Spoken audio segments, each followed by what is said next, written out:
Virtual Drift Masters is back in 2025 and it's coming in hot. This season, 10 Drift Masters pros step into the sim to battle 40 of the last season's best virtual drivers in a showdown like no other. With 7 rounds of high-stakes action and top 32 broadcasts every Sunday, the stage is set for something legendary. And calling all the action you make the line. Unbelievable again. What a final. What a finish.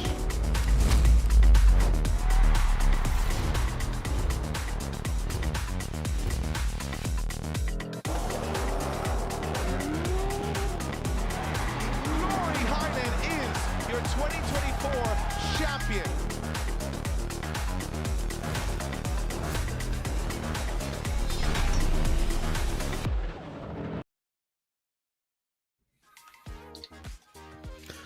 Ladies and gentlemen, welcome to Virtual Drift. My Jonathan Tiny, and right here I have my partner in crime, Jacob, from last year. We're at Mondello. How are you feeling today, Jacob? Feeling good, man. Feeling excited. You're excited for this round. It's been exciting to see these guys come through each round. It's round 4 now of Virtual Drift Masters. You have a heck of a lineup right here. You have Zach O'Sullivan versus Armand Vestamanis, Darius Ostreka, Artem Chokov. You're getting like finals battles right off the rip on top 32. Right off the rip. We're gonna get a lot of cool different avenues today. We're gonna talk about the little schedule that's gonna be coming up here shortly. But Jacob, you've been along the sim community and getting excited for it. Tell us about these rounds. How are you feeling? Feeling excited, man. We got a lot of interesting battles right off the rip, like you're saying. Going to be finals battles like instantly. It's going to be good. The prize pool here. First place gets 1,000 euros. Second place gets 600 euros. Third place gets 200. And then the top 3 of the season will get 1,500 euros for first and a VIP ticket to Poland. Right here is the layout of Mondello Park. You'll see the outer zone 1 and then going into inner clip 1, transitioning to outer zone 2 or 3, what you see on the map, going to outer zone 4. It's the same layout as you've seen in previous Drift Masters. This is a very technical track for the guys in real world as well as in the sim. So what are you going to be looking at? We're going to watch a drone video right here, Jacob. Let's see. So it's a super high speed initiation. This inner clip here is crucial as well. It's really common to drop tires in 3 as well as 4. It's just a really high speed, fast initiation, and then the rest of the track is relatively slow and technical. So how drivers handle those decels is going to be crucial. As well as outer zone 6 has 2 walls. Yeah, those walls are going to be insane, but we have a new segment here. We have Rose Penelope. She's going to be doing the interviews. Rose, how are you feeling joining the team? Hi, guys. Excited to be here. How are you doing? I'm doing well. You're going to be doing interviews for us before top 32 and in between top 16 and 32 battles. Have you been a part of the sim community? And I've seen some of your videos. What are you excited about this event? Well, I'm excited that this event is actually my home track. So it's Mondello Park. It's only 40 minutes away from me. But, I'm really, really excited to catch up with some of our drivers from the grid. I'll be checking in with them to see how they're doing, get their thoughts on their performance in the championship so far this season, and basically to give them some well-deserved spotlight because, we never really get to see the faces behind the names in sim racing because it's not like traditional drifting where you can walk around the pits and see the guys. So that's really the purpose of the interviews for this season, and I'm really, really happy to be here. So on that note, I'm going to go and get ready for my first interview, and I'll see you all in a few minutes. All right, Rose, I appreciate you. And we're going to be doing some little rundowns here real quick, but we'll do the bracket and then we'll do a quick commercial break after this. So we're going to be going into the top 32 battles. We are gonna see someone here on the right side of the bracket is Tyler Duck. He hasn't been in the top 32s in all the season. He's been fighting through the qualification. So it looks like we're not gonna have a bracket coming up right now, but we're gonna be taking a quick break after this. But Tyler Duck is one of the guys I'm looking into. Jacob, what do you think? Yeah, Tyler Duck was someone that I loved watching last season in DCGP. Really surprised everybody, you know. I remember watching him in ESG, I think. Okay, looks like we're gonna have an interview real quick. Yeah, and a commercial break. Just have it. Awesome. We'll see you here. Oh, the shadow packs the wall, almost throws it away as Heidenen backs it in across the line. Unbelievable again. What a final. What a finish.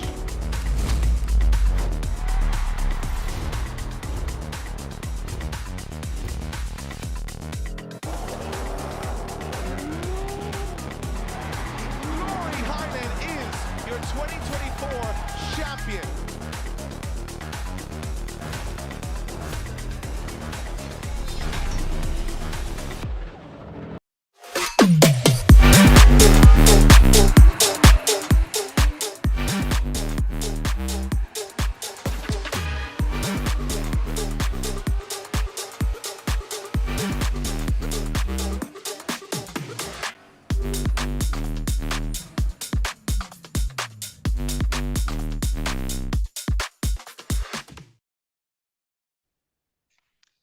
Hi guys, we're joined here by our first driver for the first interview, our current points leader with consistent finishes across 3 rounds, P1 in round 3, sealing his lead in the overall standings and here defending his lead in Mondello Park for round 4.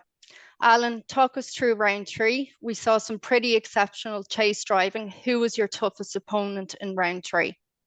Yeah, well, hey everyone, what is up? So I would say top 4 versus Ernestus. Yeah, reigning champion from last season. Definitely has an arrow on his back, and we're certainly following that. So, yeah, it was pretty nice to take him down and move on into the finals. It was a pretty big breakthrough for us this season. First top 4 and obviously win. So pretty solid start. Well, continuation of the championship, let's say. Excellent. Okay. And Alan, this being your home track for round 4, does that give you more incentive to win? Certainly so. I missed this event last season, the virtual version that is. So yeah, it's pretty nice to actually get my own shot at it here in Drift Masters, the virtual Drift Masters that is. So yeah, we have a bit of experience, obviously in the real world, quite a bit of experience. As of right now, it's not translating over as smoothly as I hoped, but yeah, we're going to give it our best shot. Solid qualifying yesterday, so hopefully we can continue that into the day. Excellent. Okay. And then Alan, one more question. Are we going to see you the end of the month in the IRL series of Drift Masters? Well, I'm technically not allowed to say until obviously Drift Masters. Interesting. Right. So whether or not you can read in between the lines, we'll soon see. Okay. We'll soon see and find out. So Okay, I'll give everyone a secret. Yeah, I'll be there in some way, shape, or form at least. Excellent. That's great. Well, look, Alan, you have a job to do right now, so we'll let you go and get prepared. And good luck in top 32. Awesome. Thanks, everyone. Cheers. Okay.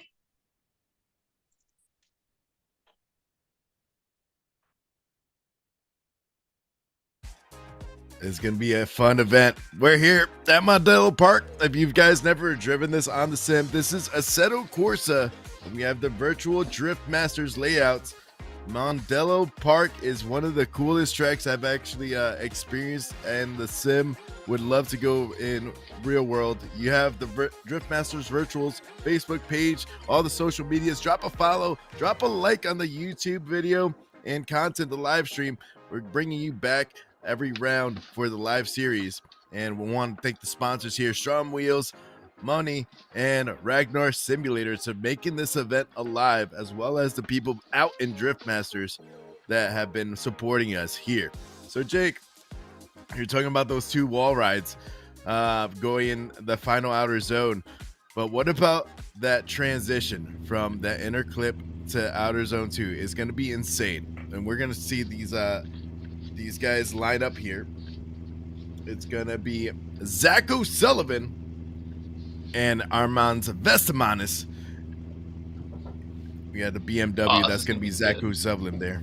Yeah. Oh, and we got two. And we got the cockpit cams. Let's go.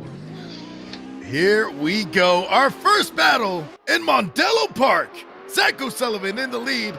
Coming in with that BMW, coming in with a nice flick going to that first outer zone, and then diving into that interclip, filling all the way out. Outer zone 2, beautiful fill out, going to outer zone 3. A little bit of a tire drop, and going all the way around. Beautiful fill out as Armand Vestamanis is being super aggressive, matching angle, mirroring it, and being super aggressive to the final outer zone. Wow, that was the first battle today.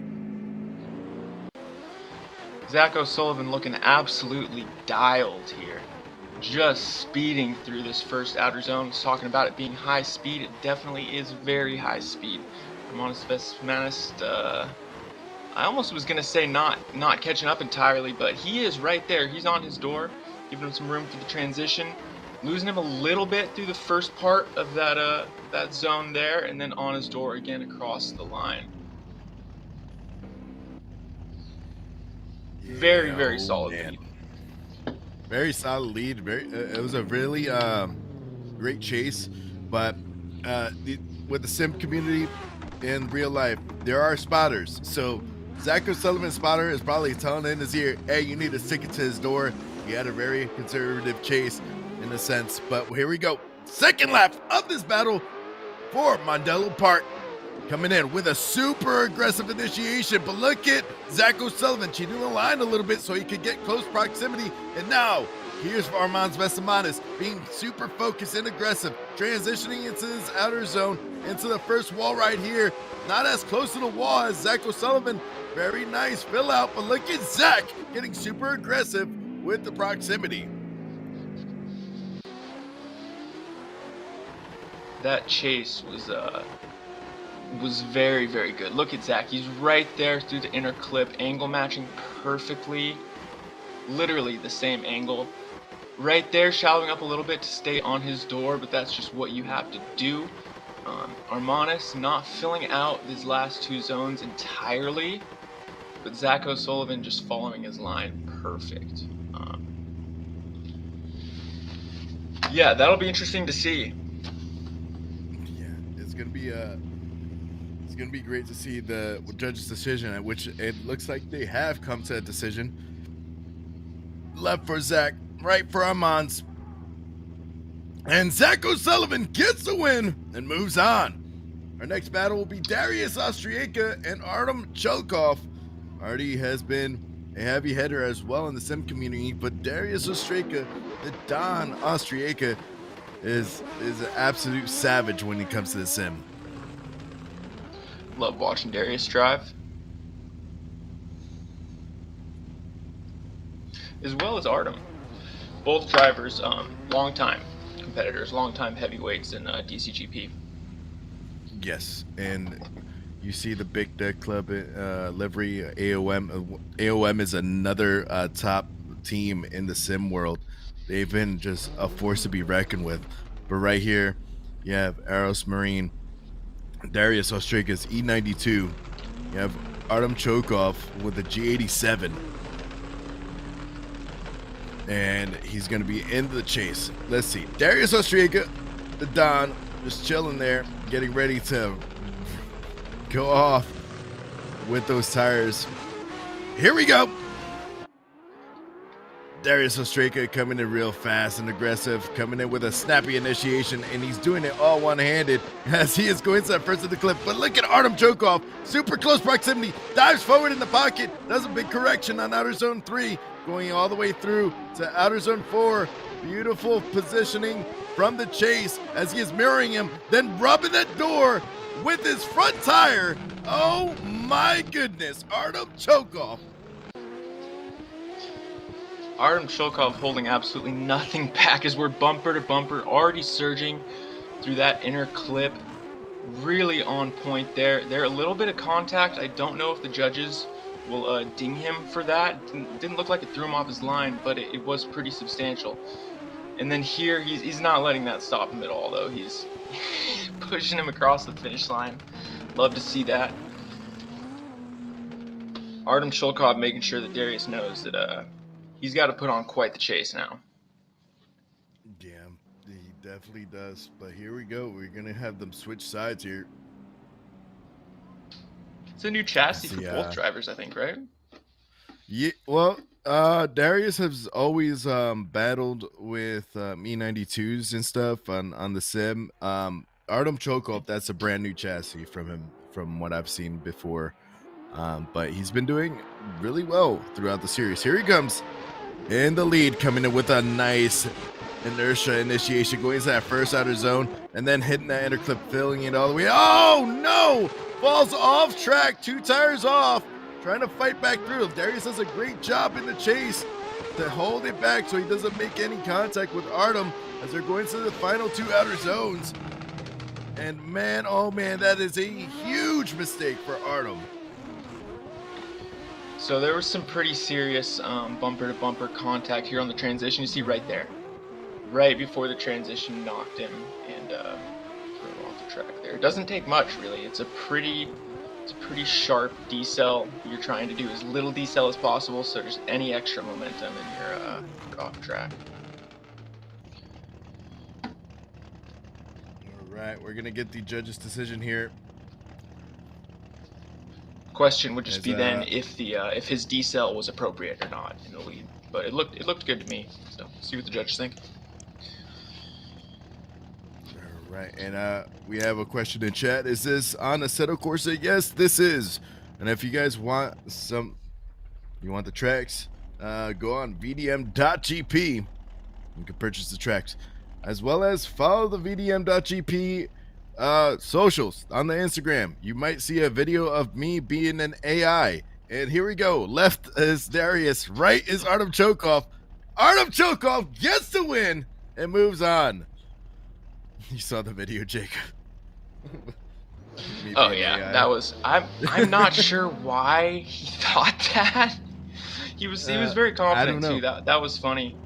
And of all people to be talking to, just wow. Yeah. It's the cream Chat of the crop. GP Tiny. Chat GP Tiny. I think we should definitely do that next time.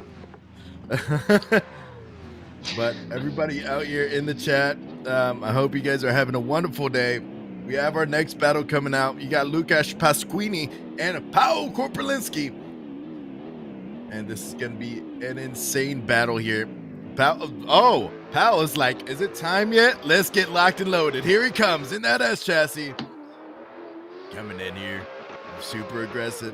The veteran of the Driftmaster series coming in here with a nice e-brake initiation, going to that first outer zone and then hitting that inner clip 1, going to outer zone 2. Beautiful fill out as outer zone 3. Oh my goodness, buttery smooth going through. Look at Lukasz, this bathing in the smoke, unfazed by this Driftmasters driver as they're going all the way around the last 3 outer zones. Talk about a couple of robots here. Just Powell looking like an absolute demon in the lead. Just perfect. I don't think I saw much for any mistakes here. I mean, he's right on the white line. And Lucas just taking full advantage of it, like he always does. That's pretty typical out of him. Just right on his door across the line. Not much to say about that. Just flawless. I saw a comment in chat. Powell is checking his pulse to compare before and after battle. Actually, that's something that Rose might have to ask about later on. Here we go. We got Paolo Korpelinski in the chase now, and Lukasz Pasquini in the lead. Big Duck Club BMW. The AOM sticker on the side. Oh, look at that jump that Paolo Korpelinski does so he could get a close initiation right here. Look, snap. Oh, beautiful fill out. Lukasz Pasquini does a great job, but look at Paolo Korpelinski. Oh, just methodical. The way he's moving that wheel, not sawing at it, just a little bit corrections, getting all the way through, transitioning to the last 2 outer zones. Lukasz Pasquini just gets super aggressive, but he does tire drop at the end. That's a crucial mistake. I just want to point out, if you look at Powell's cockpit cam there, how effortless it looked for him. Like no steering wheel inputs, just the car's driving itself, right? Incredible. More like him driving with the pedals. But anyway, Lucas putting on a great lead run. Like you say, this tire drop at the end, I don't think he was pushed at all by the chase either. That could be a deciding factor right there. When a battle like this, where there's just, no mistakes, tiniest little things. And Lucas is going to be Good looking BMW. Yeah, in that BMW on the right. And Paolo Korpelinski has the same car that he has in real life on the sim, which is cool to see these pro drivers doing that. But it looks like we have a decision. Left for Pasquini, right for Korpelinski. And Pasquini gets the win. And we might get a reasoning for the judges on that here. Yeah, I'd like to know. Shortly.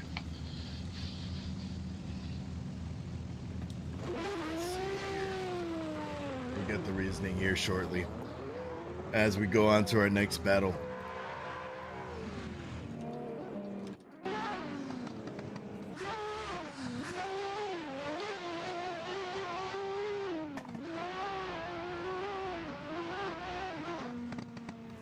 And the next battle is Wallman and Nick Hang with that Ford Sierra.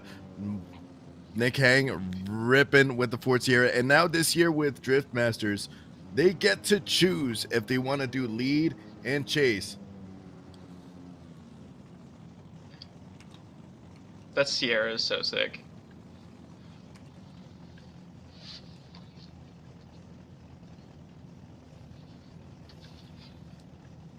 Wallman in VR. Okay, so we did get an explanation here. The lead was better from Lukas. So he was on the edge of the line, according to the judges, towards the last outer zone. So it wasn't... Oh, not a tire drop. Okay. Not a tire drop. That's where it came into it. Now, there we go.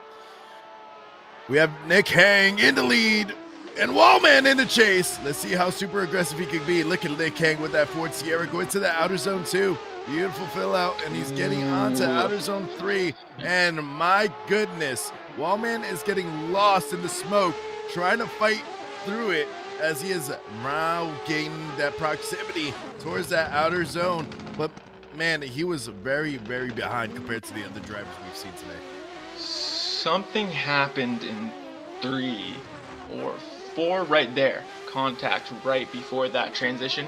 And for Nick Hang, he seemed to be totally unaffected, which is bizarre. But he's on the perfect line, as well as as opposed to Wallman being thrown off. It looks like he catches him by the very end there. But yeah, that contact did him no favors at all. No, man. And I see someone in chat, Stupid Fast Gaming. I see you there.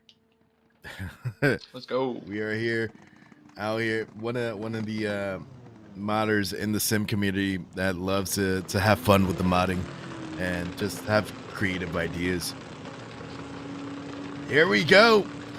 Wallman is going to be in the lead now. Nick Hang is going to be in the chase. And look at Nick Hang. Whoa, that was insane how he did that initiation coming out of nowhere. Went to outer zone 2. And Nick Hang was, oh my, super aggressive on that outer zone 3. And then look at that wall ride from Wallman. But he goes off track. One tire almost made contact with the wall.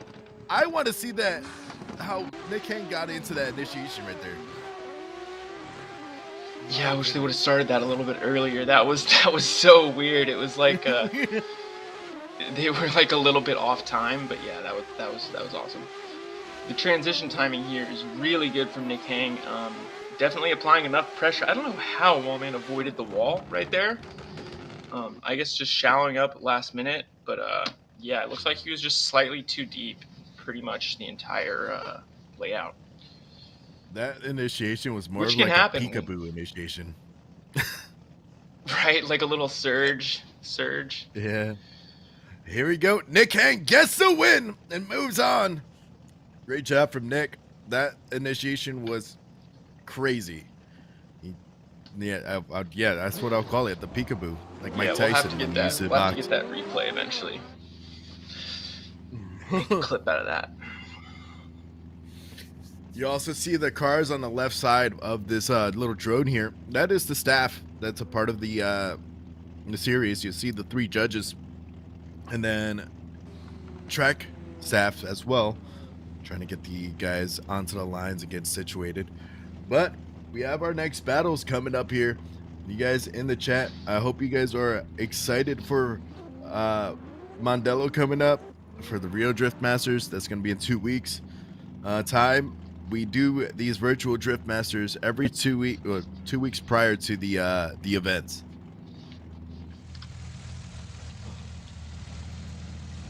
This is gonna be a sick battle. Ernestus Jaku, our last year's champion, versus Vocacek Gasawiski. Gasawiski is right here in the chase. Ernestus Jaku is in the lead, coming in with a nice, super aggressive initiation, getting to inner clip 1 and outer zone 2. Beautiful fill out. And look at the chase driver. Oh my goodness, super aggressive as he is trying to find him through the smoke as they're going through outer zone 3, 4, and 5. Oh, beautiful fill out from Jaku, our last year's champion. So Wojciech's chases have always stood out to me. He's a driver that's been around for a long time, and he has this way of, watch how he just sticks to his door, but his transitions are timed exactly with the leads. Not before, not after, just right with the leads. And matching angle there, that's a really good chase. Yeah, it was a really good chase from Wojciech. He's been awesome to see drive. But yeah, just like you were saying, he's on time with the transitions, and he knows how to surge the right way. It looks like they're trying to drag race. Yeah, and not make it look any type of way, just like the lead driver. You know, it's incredible. Drifting is a ballet of heavy machinery, and here he goes. Wojciech locked and loaded. Here are the lights. 2 heavy hitters here.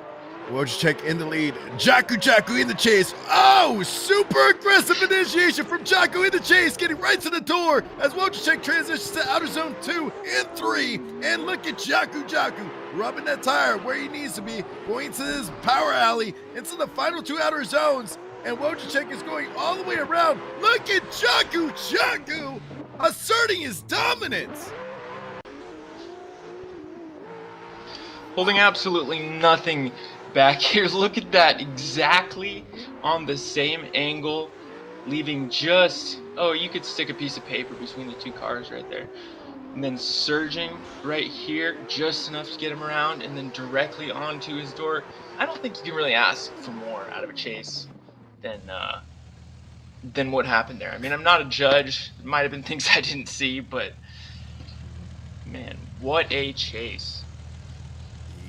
Absolutely a demon out on the track. Jaku to the left. Jaku, just in the right. Just a robot. And Jaku gets the win. Wojciech, my goodness, you did an outstanding job in the chase. But my, oh my, Jaku is letting people know why he's around. That was insane.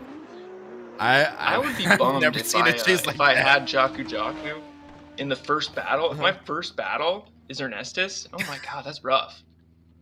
Because he just drove amazing, you know? There's just nothing you can do about that. That's so unfortunate. Yeah. He's such a insane driver. Yeah, now you have Krzysztof Rapina and Adrian Roncero. Krzysztof Rapina is a 2 times DCGP champion. He's rocking that S14.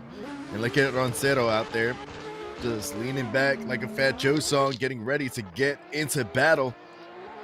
He's going to be in that 890 Supra. Look at Krzysztof Rapina. Nice initiation. Going to that first outer zone and hitting inner clip 1. Going outer zone 2. Good fill out. And look at the huge angle from Krzysztof Rapina as Adrian Roncero matches it in the chase. Going into this power alley into the final 2 outer zone. Beautiful fill out from Rapina and touching the outer walls. Looking like, man, there was a lot to talk about here. Yeah, certainly a lot to unpack here. So the lead looked, I think, is it just me that this is lagging a little bit for? Sorry, a little bit technical difficulties here. Is it just me or is it you too? No, it looks good on my side, but it looked like Adrian Roncero did do a little bit of a door tap towards the end of that lap here, but we're on a settled course. It might, for some people, it might have connection issues, but they look clean as all possible. Here we go. Adrian Roncero in the lead. Krzysztof Rapina in the chase.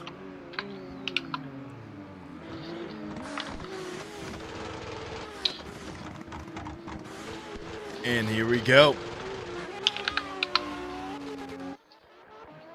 Adrian Roncero in the 890 Supra. Coming in with a beautiful initiation, really smooth as butter, hitting that inner clip, going to outer zone 2, and man, Rapina is just matching angle and matching line as they're going to outer zone 3. Going to this power alley, good fill out as outer zone 4, 5, and 6 is being, oh my goodness, with Rapina there at the front wheel of Roncero. Now, let's see. Looks like I'm finally back here. Okay. Yeah, sorry, I'm just trying to get caught back up here. Wow, a little bit of tap there through these last 2 zones. Yeah, just a little bit of a tap, but he was being super aggressive, but definitely a great battle to see.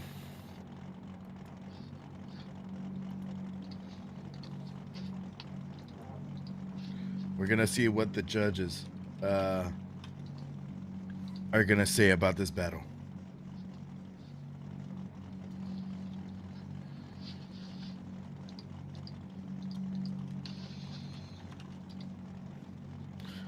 All right, right for Roncero, left for Rapina, and Krzysztof Rapina gets the win and moves on.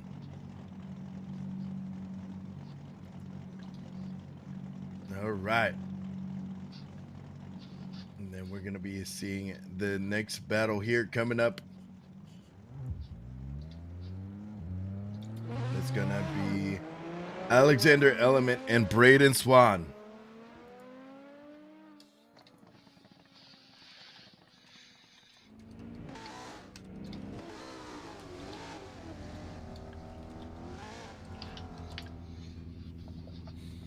All right, Braden Swan is another AOM member. Getting ready for the battles. And you have Alexander Element, DCGP Season 11.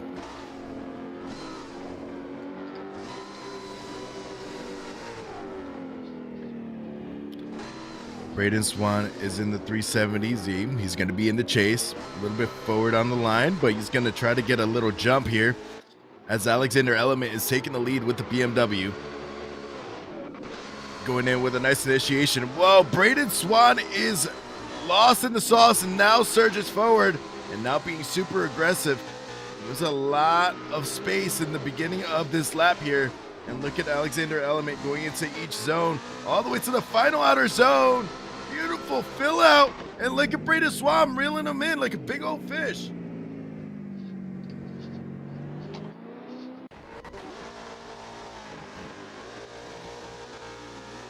You could be still, you there with me?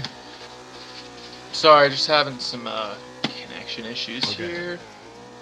So we got this guy here, Braden Swan in the chase, being super aggressive, going all the way through towards the end of the lap. I'll go over the drone replays until you get your technical issues situated. as we're Appreciate going that. into the second lap of this battle.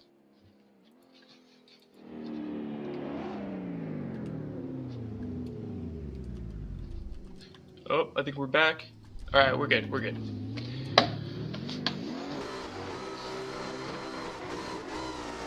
Here we go. Braden Swan in the lead. Alexander Element in the chase.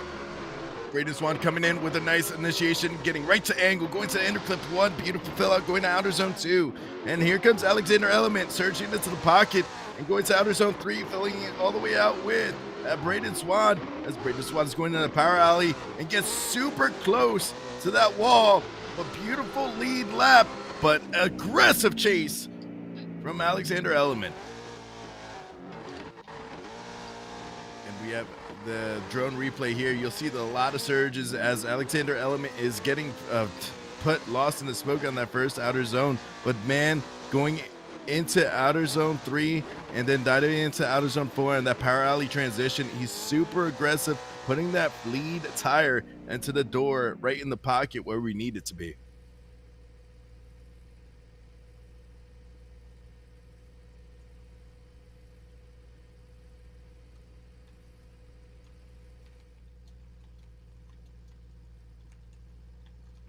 All right, we have Alexander Element's car right there.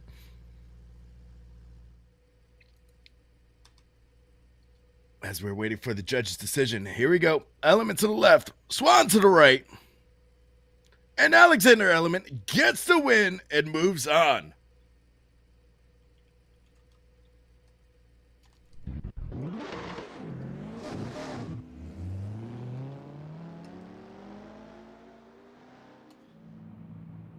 All right, we're going to see our next battle here coming up here. It's going to be the last battle on the left side of the bracket. Is Sam Cuddy versus Lukasz Tasaminski. Lukasz Tasaminski is competing in the Polish Drift Championship, and the car looks the same as it does in the sim. Jacob, you there? Okay, we'll see if this works now. Yeah, my screen just kept skipping there. I think it's okay now though. I think it's okay. All right. Here we go. This is S14 looking sick. Yeah, and we have Sam Cuddy in the A80 Supra. Look at Lukasz. Man, he's so focused, super aggressive looking. Locked like in. He's just staring down. Wow, going super aggressive. Oh, huge contact right there on that inner clip. And Sam Cuddy just backs off as he knows that's going to be forcing a huge decision from the judges. But look at Lukasz Tasaminski as he is going to each zone. Man, robs a back bumper on the wall on the first part of that final outer zone. Beautiful, beautiful performance here. Putting the collider right on that wall. Man, that contact was pretty sufficient, but really impressive out of Lucas because he knew that he just had to decel a little bit extra with that little push to then not drop a tire in 3 is impressive. And then right on the wall as Sam Cuddy doing a little bit of surging there, having to catch back up. Not perfect in lead or chase, but still pretty good.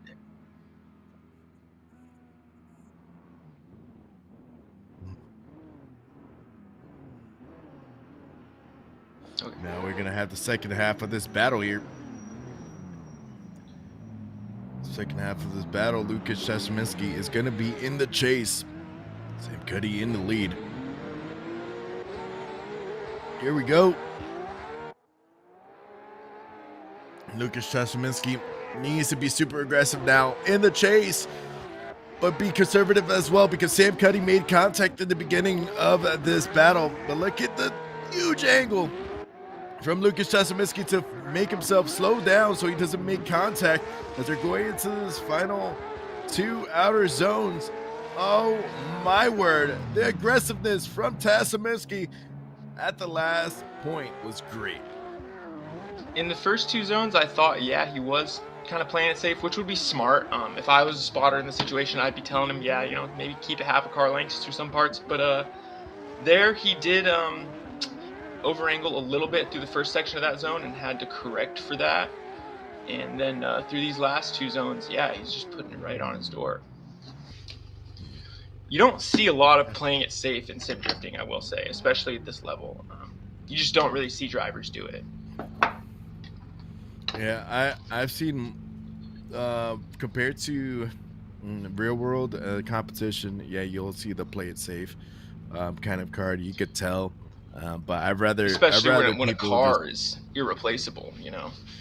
Yeah, but I do like it when people are aggressive right off the rip and not afraid about the proximity that they need, playing it safe enough so he could flirt with disaster but not force contact.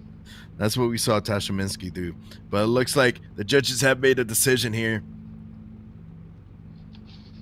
And it looks like Sam Cuddy gets the win and moves on. There might have been something that we didn't see on that camera replay.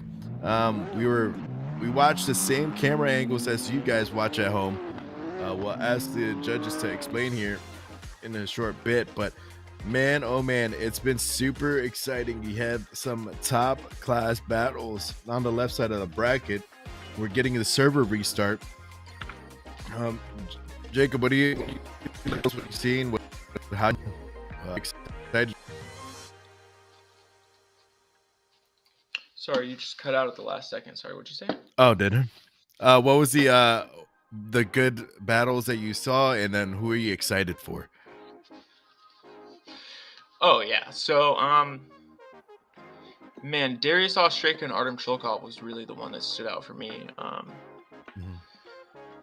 That was intense, as well as Ernestas and Wojciech. Ernestas is gonna be a force to be reckoned with all day. That's for absolutely certain. Battles that are coming up, Kristoffs and Cameron Mustard is going to be good for sure. Always love watching Mustard battle. As well as Martinez and Alan Hines. That's a heavyweight battle for sure. And Alex O'Hara, the wild card, been doing really good. So watching him battle Brandon Patrick, a VDC pro, that will be awesome. Yeah, I can't really pick any of these battles that don't look good. Well, I'm excited to see how Omar, the wild card from Turkey, is going to be battling. I haven't seen him battle, so I do like seeing new faces here. And we're getting the exciting part of the Alex O'Hara being the wild card and getting into. He's such a good driver too. And Nico Stella versus Simon Stanman is going to be insane. And Simon's going to be competing in the Norwegian Drift Champion. Oh man, I'm super excited for Simon going from sim to real world drifting. When I first started doing this commentating for Virtual Wise, he was one of the guys I've heard and I've commentated and followed throughout my career as a commentator here. But the one thing I am surprised of is seeing a couple of the drivers that are normally on the top 32 haven't been on the top 32 for this round. So we also got an explanation. We gave the win to Cuddy, blaming Testament for contact on initiation on his lead, and he also had a lot of chasing errors. So that's where the one driver and also one judge said he wasn't sure on the contact and felt OMT was fair. So that's what was the decision from before. But Tyler Duck is another driver I'm looking into, seeing how he competes. You see the bracket. There we go. The bracket came up. Nice. On the right side. We finished the first half of the top 32. We got our top 16. We're going to be doing the right side of the top 32. After that, we're also going to be having an interview with I think it's Zach O'Sullivan. It's going to be interviewed. Yep. And we're going to have an interview going into the top 16, and then we'll have a quick break, and then we'll start rolling through. But here we go. We got back in Mondello.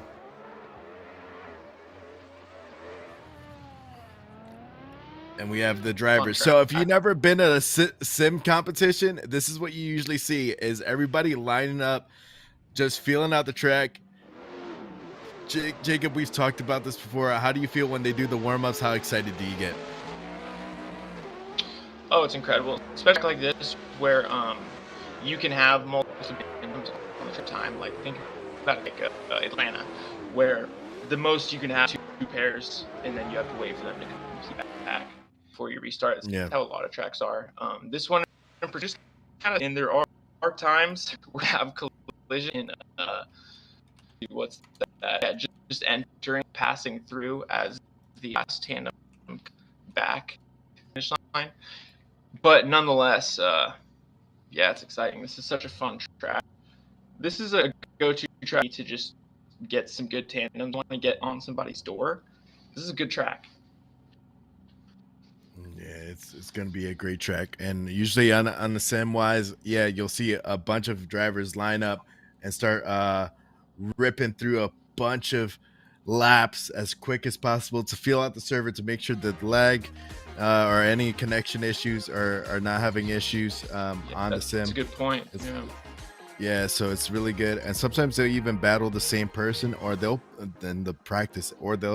they're confident enough they'll battle the person that they think is going to move on to the next top 16 battle. So here we go. We got our battle here. We're getting excited. We have Daniel Andrzejczyk and Peter Palinkowicz. Peter is on the right, bottom right, and Daniel Andrzejczyk is on the bottom left. Andrzejczyk is in the chase. Peter Palinkowicz in the lead with the Ford Mustang coming out here. Oh, Peter! Oh man, some huge contact on that inner clip. But Peter Palinkowicz is not afraid as he is going to the outer zone 3 and then going into this power alley. Getting it right there, super aggressive and robbing the back bumper on that wall. But here's Daniel Andrzejczyk going all the way in as he is getting that close proximity. That snappy transition to that wall was insane. It's going to come down to right here. Did he slow lead? I can't say from this angle without seeing some input. Andrzejczyk not letting it him at all. A lot of drivers let off after something like that. Not him for sure. He's a hard work throughout the rest of the track. Just an absolute animal. I'm really curious though about attack. That was abrupt. Did he up and surge a little base or? Yeah, a lot of people are getting super excited. In the chat, I saw the question. This is on PC. This is Assetto Corsa, and you're gonna be seeing these guys battle on different setups here. You have Daniel Andrzejczyk now in the lead, and Peter Palinkowicz in the chase with that curved monitor setup. And that a major correction in the chase, but doesn't make contact with Daniel Andrzejczyk, as Daniel Andrzejczyk is just floating on by, going to this power alley, and Peter Palinkowicz is getting that close proximity as huge all the way through, not matching angle as much, but getting a great proximity throughout the lap. So what this all tells me is that there's a massive setup difference between these cars. Daniel's running way angle through 1 and 2. To a left foot brake a lot, and there he's just not as much holding on to the motor to knock him over. Be close to what happened in the battle there with that contest car, different levels of grip. You know, these cars do data based on real. So the suspension is from real Mustang BMW, as well as tire files. All right, we got left for Andrea, right for Palinkowicz, Ooh. and it looks like a one more time. So they're gonna go back to pits, repit, change out the tires. So it's not like real world where it takes 15-20 minutes for someone to change out tires. But we're going to get them repitted and get situated here. It's great. This will be I want to good. see this battle This will back. give him a chance to adjust. Yeah. I wanna see this battle back because I wanna see them. I know they could drive harder. I know just seeing them on the sim, multiple competitions wise, I know they could drive super aggressive. They're trying to get that championship mentality of, all right, let me go 90% and then just raise it all the way to 110 when they get to the finals. But no, on the sim, there is no 90 to 110. Is usually start off at 100 and they keep incrementally increasing because these guys are absolute diabolical driving machines here on the sim. Peter Palinquist into the chase. Daniel Andrzejczyk in the lead. Here with a Scandi flick going to that first outer zone. And look at Peter. Oh my goodness. Matching angle right off the rip. Transitioning to outer zone 3. That was absolutely diabolical as they're going through the power alley and then going to this outer zone to the first wall. Going to the second wall. Peter Palinquist is absolutely touring them. Wow. See, this is what we wanted to see here. Just knew what he had to do now. Knew that there was a difference between the cars. Maybe made a change, and just looking dialed right there, wheel to wheel, surging perfectly timed transitions right onto his door, as well as a pretty much flawless lead from Andrzejczyk, which is par for the course there. But I'm so glad that this went one more time. Crazy. That was a insane. little bit unexpected how awesome that was. Yeah. That was I didn't expect. Like after you see the first the first battle and this battle and that aggressiveness. This is what the judges are looking for. This is what I'm looking for. This is what gets me excited. Look at Peter coming in that first outer zone, and look at Daniel Andrzejczyk getting right to the pocket right off the rip, falling behind, and then going into the back end of his quarter panel, transitioning through this power alley. Let's see how they do. A little bit of an early transition from Daniel Andrzejczyk as he is surging forward in the pocket, and look at Peter Palinquist being absolutely methodical throughout his lead lap. What happened? What's different now? Look at this. Daniel Andrzejczyk giving him exactly the amount of space he needs to transition. FPV drone doing a great job of showing that they're literally leaving no gaps between the bumpers on these transitions. He's right on his door, but not causing contact.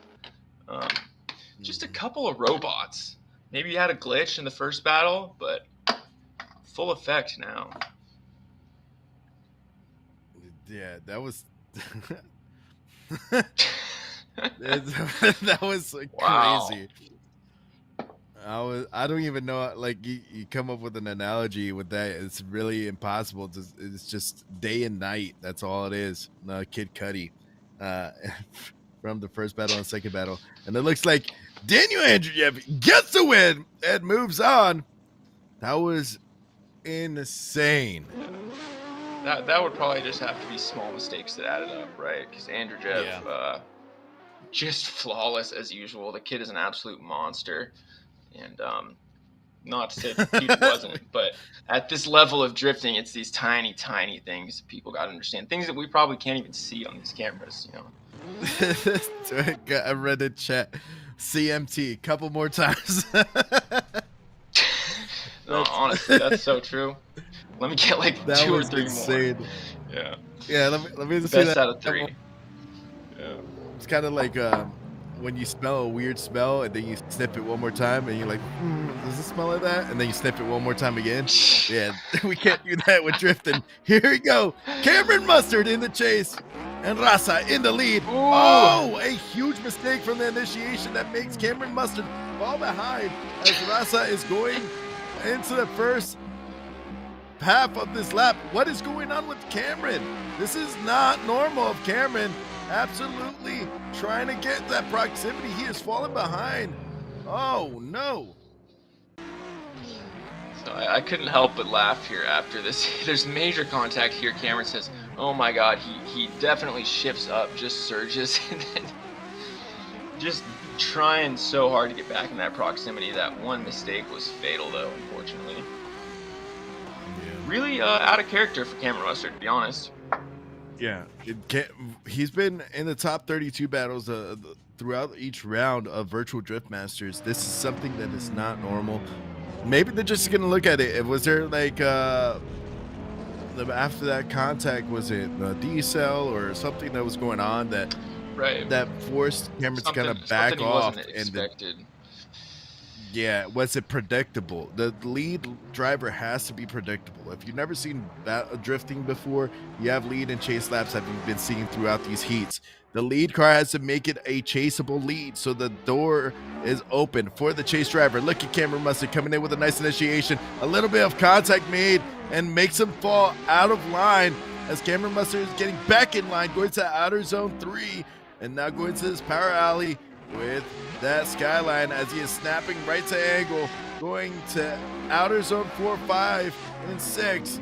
Man, this was a sloppy chase from both drivers. So I saw at least 2 or 3 contacts. I think before the replay started there was another one too. But he's keeping the proximity, but at what cost? There another major contact there, holding him up in the transition, making his transitions really awkward there, and then surging back. No contact on the end there, but yeah, just contacts all around. In a battle like this, it's really going to be the lesser of 2 evils. And it looks like that's the best case situation right there. I love to see that.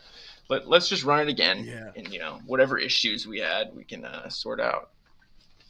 I got the word from the judges. There's a lot of mistakes from both drivers, so they want them to clean it up. Let's run it back. Let's have a good battle here. What we saw there was not normal. Neither driver doing their best there, so it's best to just run it back since we can. Mm-hmm.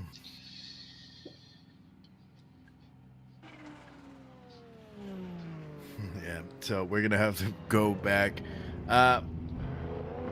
If you haven't had the chance to, if you're in the European area, definitely go to mondellopark.ticketsolve.com to get your tickets for the next Drift Masters round. As this is the layout for the real life competition. Cameron Mustard is choosing to be back in the chase, and Rasa in the lead. Rasa coming out here and coming in with a huge angle, goes to that first outer zone. That's the initiation we want. Going into outer zone 2 and 3. Beautiful fill out. This is the chase we expected from Mustard. Being as spicy as can be, surging forward in the pocket, getting close proximity, going all the way around. And this is what we're used to seeing from these 2 drivers.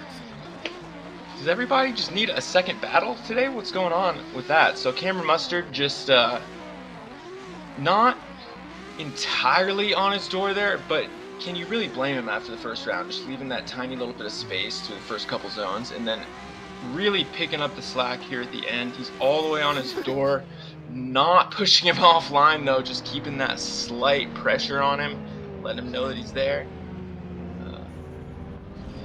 I think it's really crazy that as a chase driver, you can't leave anything on the table. Like when you go to surge in to get on somebody's door, you can't hold back at all, and it's really easy to just give it a little bit too much. And yeah. Well, Krzysztof Rasa is going to be the chase now, and Cameron Mustard is in the lead, and now we're seeing the events unfold here with Cameron Mustard giving a beautiful lead line and telling Krzysztof Rasa to hit me with your best shot as he is going through every zone like an absolute savage. Yeah, Rasa definitely not afraid of any contact, that's for sure. This guy is gets personal throughout. Cameron Mustard did drop a tire pretty majorly actually in 4 there. That's going to be unfortunate for him, as well as some contact there from Rasa. I don't know if it threw him off his line too much, but A couple mistakes there from both drivers. As far as how they add up, I don't know. I'm not a judge, and I'm thankful for that right now. Yeah. And we're having these guys just sit there nice and, well, I wouldn't say relaxed. They're kind of amped up after that battle. Those 2 laps were fantastic from both drivers compared to their previous battle. Absolutely. And if you guys haven't checked out VDM.gp, that's where virtual Drift Masters content you'll see some blog posts about the drivers, as well as upcoming events for the Simwise, and even information if you want to become a wild card in the series. I want to thank the sponsors as well: Strom Wheels, Moni, you can get and the tracks, Ragnar Simulator. Download the tracks, hop on the sim. The cars are private, unfortunately. I say that because a lot of people have been asking in the Discord. Unfortunately, this year the cars are private because the drivers develop those themselves or have them developed for them. But you can get the tracks. You can drive on similar cars. And it looks like Shishta Process gets the win and moves on. Cameron Mustard does get knocked out. Unfortunately, he was the round 3 winner. But yeah, just now think about we that have big tire drop he had in 4. That was unfortunate. Too bad for Cameron. Yeah, now we have our next battle here. Alan Hines and Martinez Austriaca. We saw Darius win the battle before. Strom, tomato. Is it Strom or Strom? I've always wondered. They both kind of sound right to me. It's like saying bride or breed. Here we go. Martinez Austriaca in the chase. Alan Hines in the lead. A beautiful fill out from Alan Hines. He's very laser focused and going to outer zone 3 and then going into this power alley might go absolutely insane here as he is getting to each zone. Into the final outer zone. Look at Martinez Austriaca being super aggressive. So I'm pretty curious about this tire drop in 3 here. Looks like Alan Hines was, I don't think he had any push there. Martinez definitely leaving a little bit of gaps there, pretty shallow on angle, surging. I don't think that this is the best that either of these drivers could, I don't think it's their best. So I'm hoping that we pick it up for the second battle here. Hines did a great job in the lead, but now we're going to see him in the chase here. Love Alan Hines' new car. Yeah. And on the virtual drift championships, BDC, he competes there. He was running the Fun Havers RTR. He's running the similar car of what he drives in real world for Drift Masters. Here he comes, Martinez Austriaca with a scanty flick going to that first outer zone, and look at Alan Hines being focused right to the pocket and going into outer zone 3 all the way through, transitioning to outer zone 4. Martinez Austriaca does a great job, rubbing the back bumper on the walls of the final 2 outer zones. Absolutely crazy. So this is more what we're looking for here. Alan Hines just on his door, locked in, just enough room for the transition, applying enough pressure that Martinez actually dropping tires right there, but not letting it slow either of them down. Alan Hines just on his, like when it's not contact, but the cars are touching, that beautiful moment in the middle of a drift. Yep. Door to door. Nice little kiss of tires. Yeah, just a little touching. Yeah, that's it's a weird phrase. But inexplicable. we have comments there. Let's get T-Pain as a wild card driver. Hey, that would be awesome. Here we go. We got Martinez in the BMW. Alan Hines is in the S chassis right there. the audio from these cars have been growing like insane amounts since I first started. They sound really good. On the Seto they've gotten so Corsa, much better. like, yeah, it's It great. used to be rough. It's great to hear It it. used to be super rough. Mhm.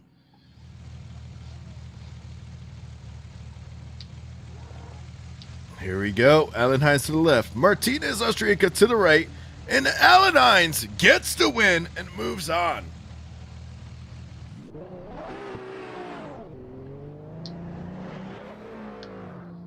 I was kind of hoping Yes, we could yeah, get okay. an Austriaca battle later on. It's unfortunate, but Those battles are fun to watch in the sim world. aren't they? Brother on brother battle, I could just imagine them just giving each other like the little elbow rubs and Right. pushes. But unfortunate this round we won't see that. But we got Vitaly Azeev and Omar is gonna be in the chase. Omar from Turkey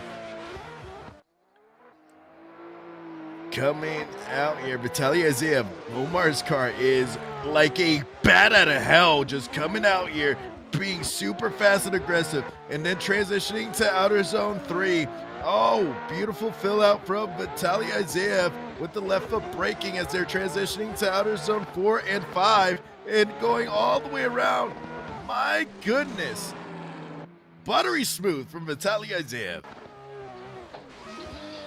Vitaly, long time competitor, been an absolute robot in DCGP for a long time. One thing that stands out for me in this battle a lot is look at the transition timing here in Omar.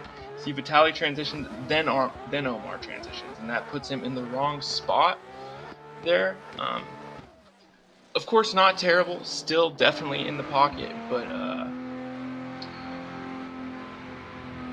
we'll see how Vitaly can do chasing down Omar. Is this a new car for Vitaly? Yes, this is a new car for Vitaly for this year. A lot of the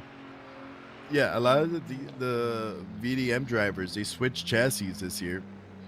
Yeah, it's new great data. to see the VDC partnered up with VDM to help out with the data. But here we go. Omar is going to be in the lead, coming in with a huge angle, going to that first outer zone. Oh my goodness, going into outer zone 2, and then oh no, the tire drop on outer zone 3.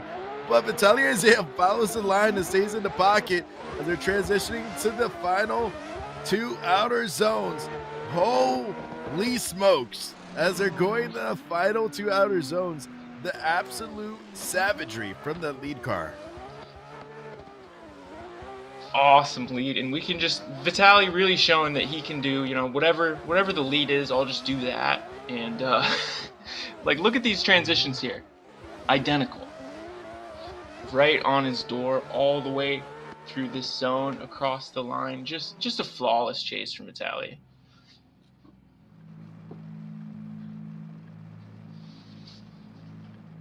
All right, Vitaly Azeev to the left, Omar to the right.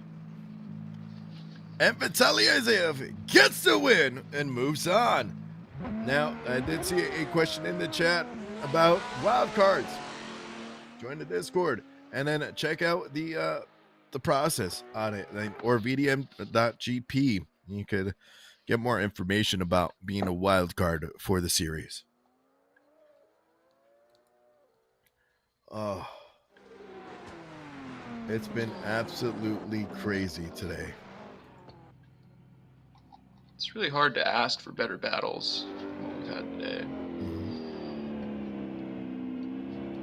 And Speaking of which, if you guys, yeah, speaking of which, Alex O'Hara and Brandon Patrick, and we got Alex O'Hara in the bottom left, Brandon Patrick in the bottom right. I don't know why Brandon Patrick looks like he's surprised that he's seen a ghost or something, but here we go. He's very focused, looking in, going in to the chase. And oh my goodness, O'Hara just snapping into the initiation, going to outer zone 3. absolutely diabolical. These two guys, and you see O'Hara leaning into the turns as he is going through each zone, and then he is biting his lip as he is going to the final 2 outer zones, staying focused because he knows he done a great lap. Oh my God. I love that he's leaning with the turns. I can really relate to that. Look at how snappy O'Hara is on the transitions there, just loading the car up and letting it unleash itself. There, loads it up, boom, snap. Just a great lead run. Doing more than just the perfect line, adding some style on top of that. Love to see that. But also no mistakes from Brandon Patrick either. So he's really gonna have to put on a show for the chase run here. That was my favorite sim cam moment ever. Watching O'Hara leaning with the turns and yeah, lean I do with the it, same rock thing, with so it. that's hilarious. Oh my God. Here we go. O'Hara is going to be in the chase now. Alex O'Hara needs to be as aggressive as possible. Like, oh, Brandon Patrick. Oh no. O'Hara falls off track. Very disappointed in what he's doing. He is driving through, shaking his head. Brandon Patrick does need to complete the lap. And man, oh man, that is super unfortunate from O'Hara. Oh, and a double 360s together. I love to see that. In the end, we're all friends here, right? That's awesome. Looks like he just sent that a little bit too hard. Yeah. Maybe got on the e-brake a little bit too late in the initiation. That's super unfortunate, man. Look at the double 360 at the end, probably. Oh, no, the drone didn't get that, but that was. Cut it off. They cut it off. But it looked planned almost. Yeah. Yeah. We get in the chat. No, Monica. That's brutal. There we go. Slide it left for O'Hara. Slide it right for Patrick. And Patrick gets the win. O'Hara, I love you, dude. Love how you drive. Super unfortunate, but hope to see you in the next round. I will say the snappiest transitions I've seen all day out of Alex O'Hara. Yeah. And that's not easy to do. Car was looking dialed.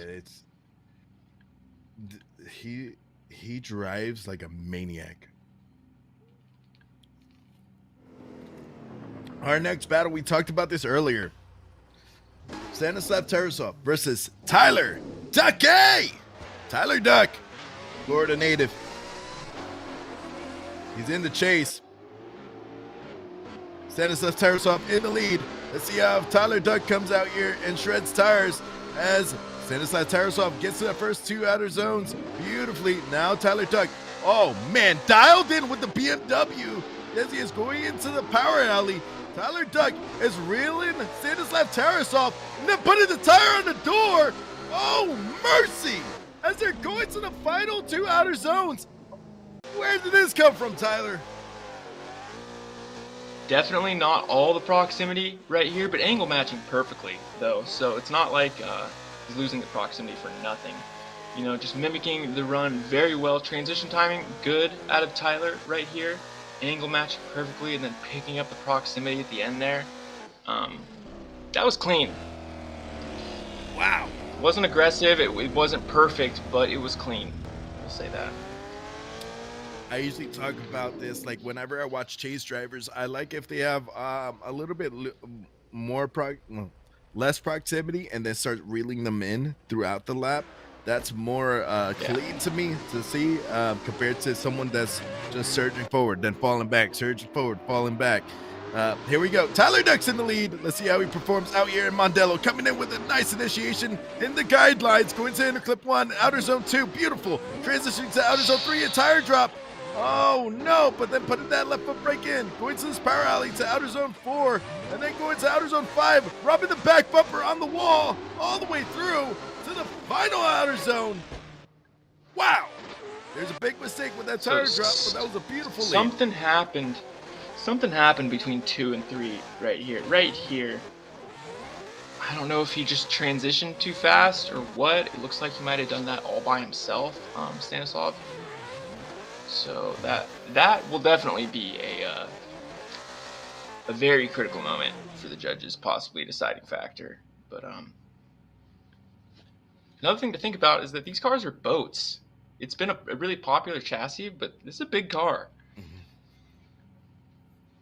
These are big cars, but if you see Tyler Duck with the Sim Magic stickers on this car representing the US. Tyler Duck to the right, Stanislav Tarasov to the left. And Stanislav Tarasov gets the win and moves on. Great performance from Tyler Duck as we're going to our next battle here. Second to last battle. We have Nico the Kid Stella versus Simon Sandman.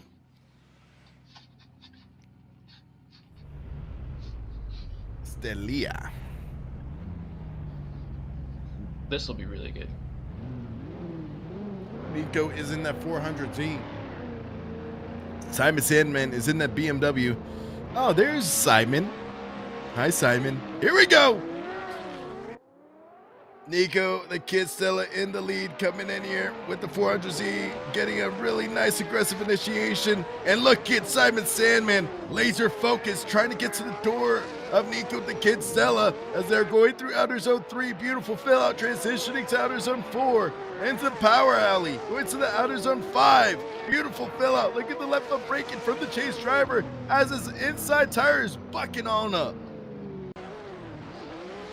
Both drivers just looking effortless out here. Nico with really snappy transitions. His car is tuned super well for this track. It looks like Simon giving him a little bump there, keeping all the proximity.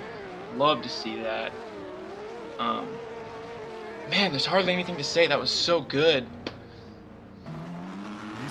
These two Nico looking dialed. Are like, you have I had a great moment the other day when I commentated a real world series where I was saying it's kind of like the generation battle. You have Simon Sandman. Sorry, Simon, you're old, but you one of the OGs of the sim world. You got Nico the Kid Stella, the young buck, coming out here to prove his worth. Here we go, Simon Sandman coming in with a nice initiation, going to that first outer zone, hitting the inner clip, going to outer zone 2. Beautiful fill out, going to outer zone 3. Locked in and using that left foot brake to stabilize the car, going all the way around, going to the Power Alley. Nico the Kid Stella unfazed, and the tire rub and back bumper drag on that wall was absolutely bonkers. That's the only word I can say. That was insane. That would have deleted that bumper. This is top level sim drifting here. Look at the way he snaps into the chase there. It just snaps that transition, lands perfectly at the same angle, leaving no extra room here. Wow. And of course, you can't have a chase like that without an absolutely perfect lead from Simon. So let's get it one more time, please. That was insane. Yeah, this is truly the pinnacle of sim drifting. Yeah, this Prime example. truly is. You have these guys out here that compete in other competitions, and then they compete at this top level where they have a chance to go to Poland as a first place winner. That's what happened to Jaku last year, able to hang out in the Drift Masters final round. That's awesome to see. Now we have the judges coming to a decision. After this battle, there is one more battle. Left for Stella, right for Sandman. And it looks like Simon Sandman gets the win and moves on. Wow, that was almost had that there. One more time. one wanted it, but here we go. We have our final battle here. Then after this battle, we'll have a break. And then after the break, we'll have an interview with Zach O'Sullivan and Daniel Andrejeff with Rose Penelope. Here we go. Our final battle of our top 32. Virgil Choice sits in the BMW.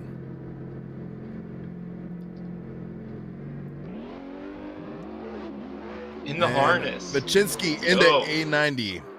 Yeah, Baczynski is absolutely a savage with this A90. He's been proving his worth throughout each battle. Going to that first outer zone, going to enter clip 1. Beautiful fill out. Here's Virgil Choices in the VR. Going into outer zone 3. Getting locked in. Trying to get that proximity that he needs in this power alley. A little bit late on the transition. Surges forward in the pocket. Then pushes Baczynski through each zone. Oh no. Yeah, so the chase a little bit inconsistent here for sure. Man, that Supra is looking snappy though. It's somewhere right around here. You see him just surge a little bit much. I think there, yeah. Overall though, that was still pretty solid. Both cars looking absolutely dialed. Virgil, been a long time competitor, as well as Baczynski.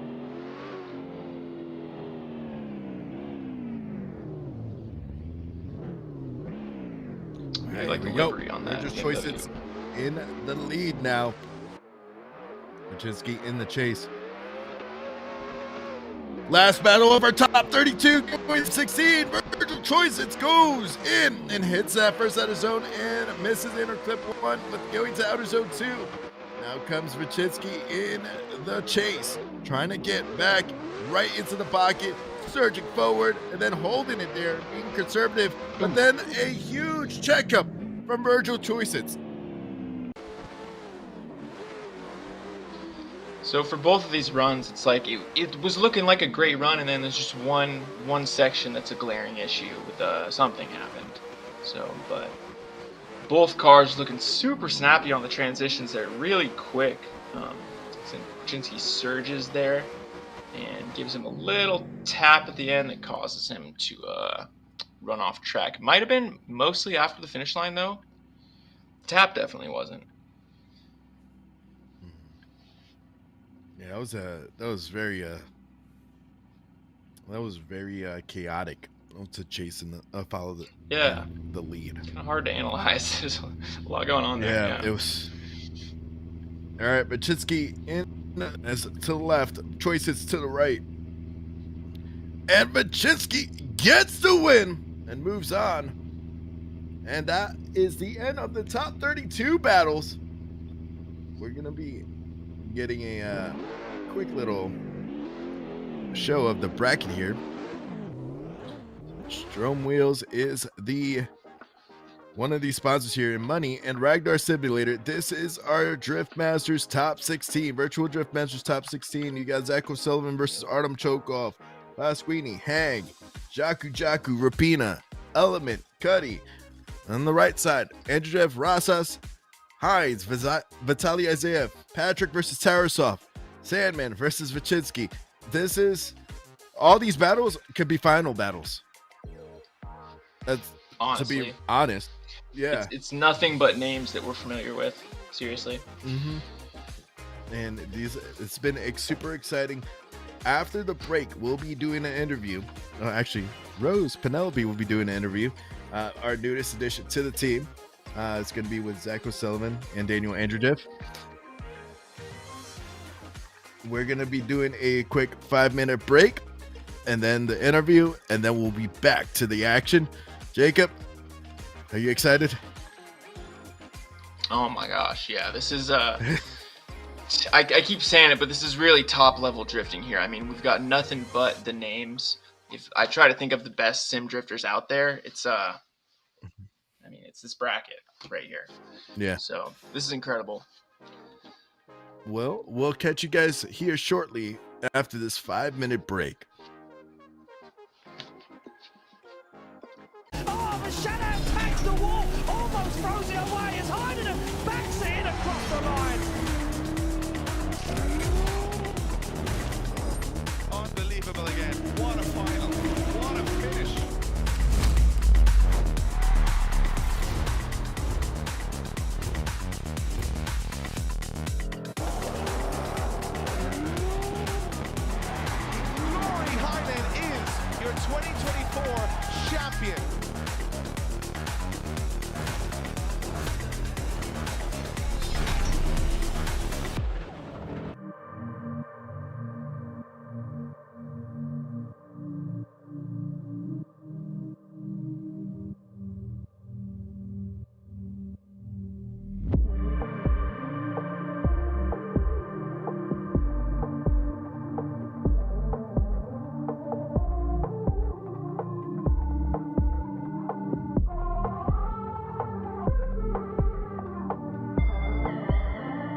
the line.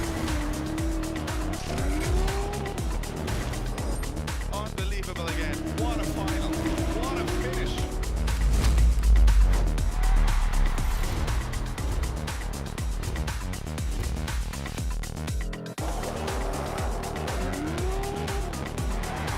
Lori Hyman is your 2024 champion.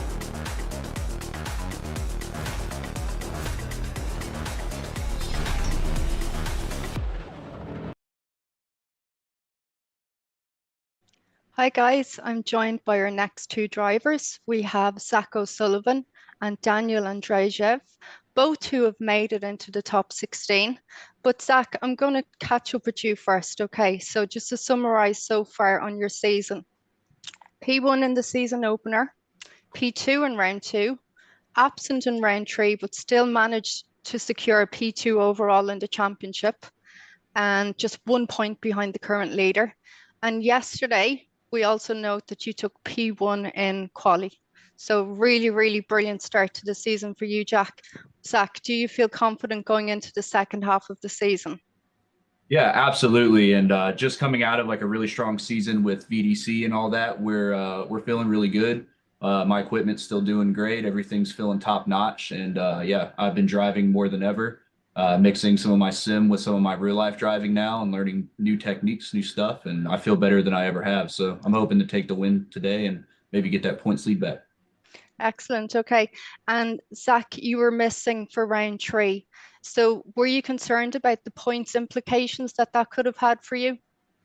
Yeah, of course. Yeah, I didn't want to miss the round, but I had obligations with a real life event. I had to drive and stuff, so I had no choice. I had to do it, unfortunately. But yeah, I'm confident. I've battled it out with Alan before in the past, and we always go neck to neck in situations like this. And then yeah, the best man always wins. So we're gonna try our best to give a show for everyone and have a good season.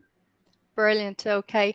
And then yesterday you took P1 in qualifying. So how were you feeling after that? Pretty good. Yeah, I didn't have a whole ton of practice this week. And then yesterday I kind of really dialed it in and got where I wanted to be and had a nice, safe, just consistent line that I could run back to back. So once that's locked down, I can just focus on my chasing. And that's all I've been kind of working on today. So going to try to push on that and get better throughout the day. And hopefully I can run the runs I want to run back to back by the end of the day. Excellent. Okay. Well, thank you, Zach, and good luck in 16. Thank you. Daniel, hi. Hello, How are you? I'm fine. Good. Excellent. Okay. Daniel, so you've also won your top 16 battles, so or top 32 battles. So congratulations, and you're going into top 16. So Daniel, we're mid-season. You're in a great position in standings, but what is your end of season goal? Where are you hoping to finish up? I hope to be on end of season champion because previous season I was vice champion. So my goal is to be a bit better. Okay, very ambitious. That's really good. Okay, and how are you finding the layout for round four? I really like Mondello. This layout suits my style, and the previous year also I was second in this round. Yeah, I was second in this round. So I really like Mondello. Excellent. Okay. And then, Daniel, do you prefer to lead or do you prefer to chase in the battles? I prefer chase position. It's more interesting for me. So yeah. Excellent. Okay. Well, good luck in your top 16 battle and we'll see you soon. Thanks. Bye. Thanks, guys.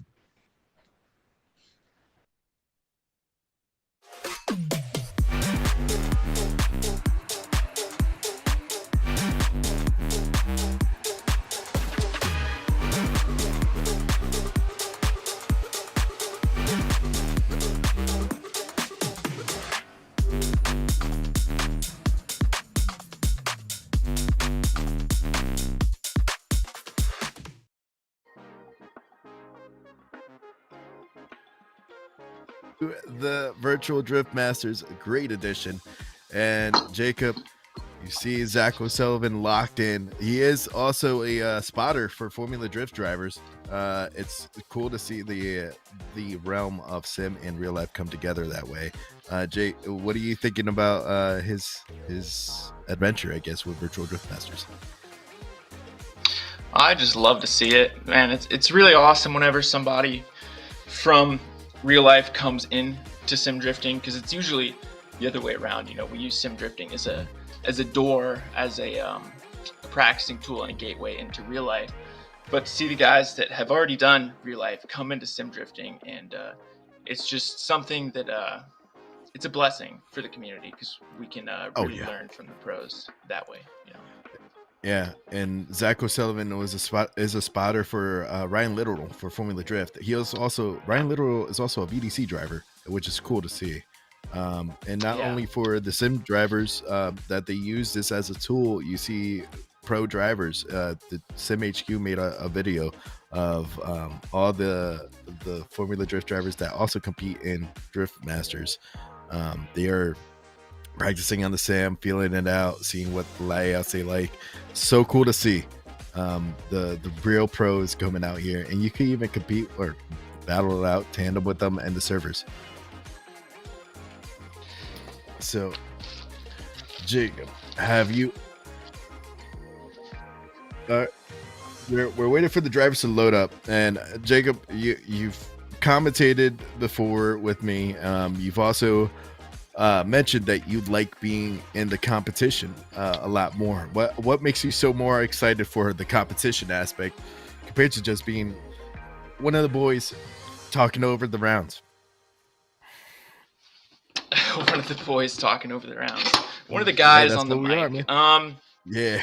It's funny because it's still exciting. Like, I'm still nervous before a competition, but it's different when you're driving, man. It's just something about sitting and waiting for your battle, you know, nerves on high, and then performing or not performing. Definitely always preferred competing, but it's also nice to be able to just watch the Masters at work, you know, and not have to worry about be up all night the night before practicing. And especially for us guys in the US, it's 8 o'clock in the morning for me right now. So yeah, it probably just hit about past 10 noon. or 11 for you. Yeah, it's 12:30. So it's not always convenient for us over here. Well, you're in the state where there's polar bears and the Yeti over there. But we are here in Ireland, where you'll get the nice whiskey and Guinness and Mondello. Now you have Zach O'Sullivan in the lead. Artem Chokov in the chase. Zach O'Sullivan locked in with that BMW.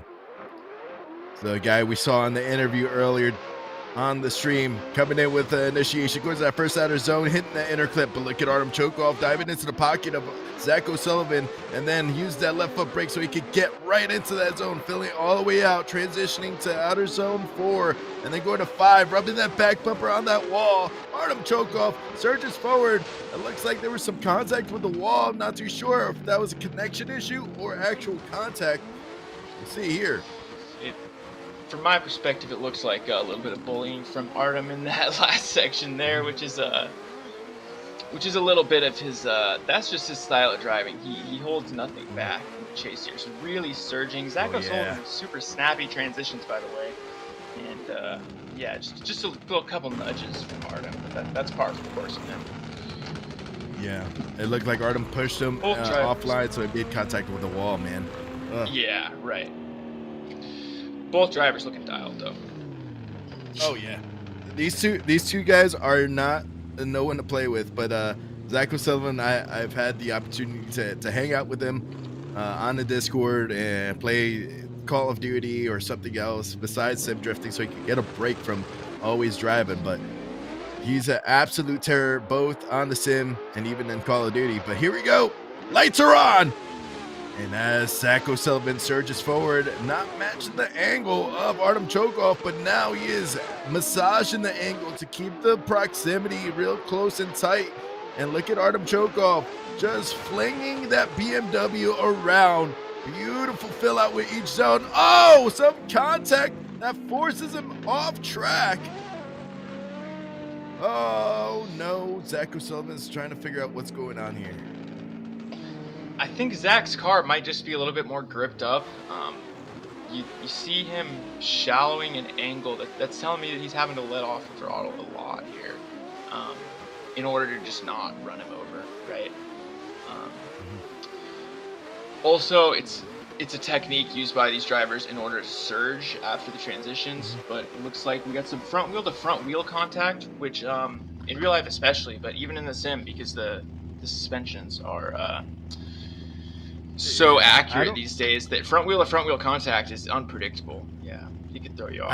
I don't even know he made so much contact that forced him to go that way. It didn't look too much of a contact. Oh man, I wish I could see that replay it was again. super slight. Yeah, it was super slight. It wasn't too crazy, but if you see on the top right of the screen, follow the social medias, Virtual Drift Masters.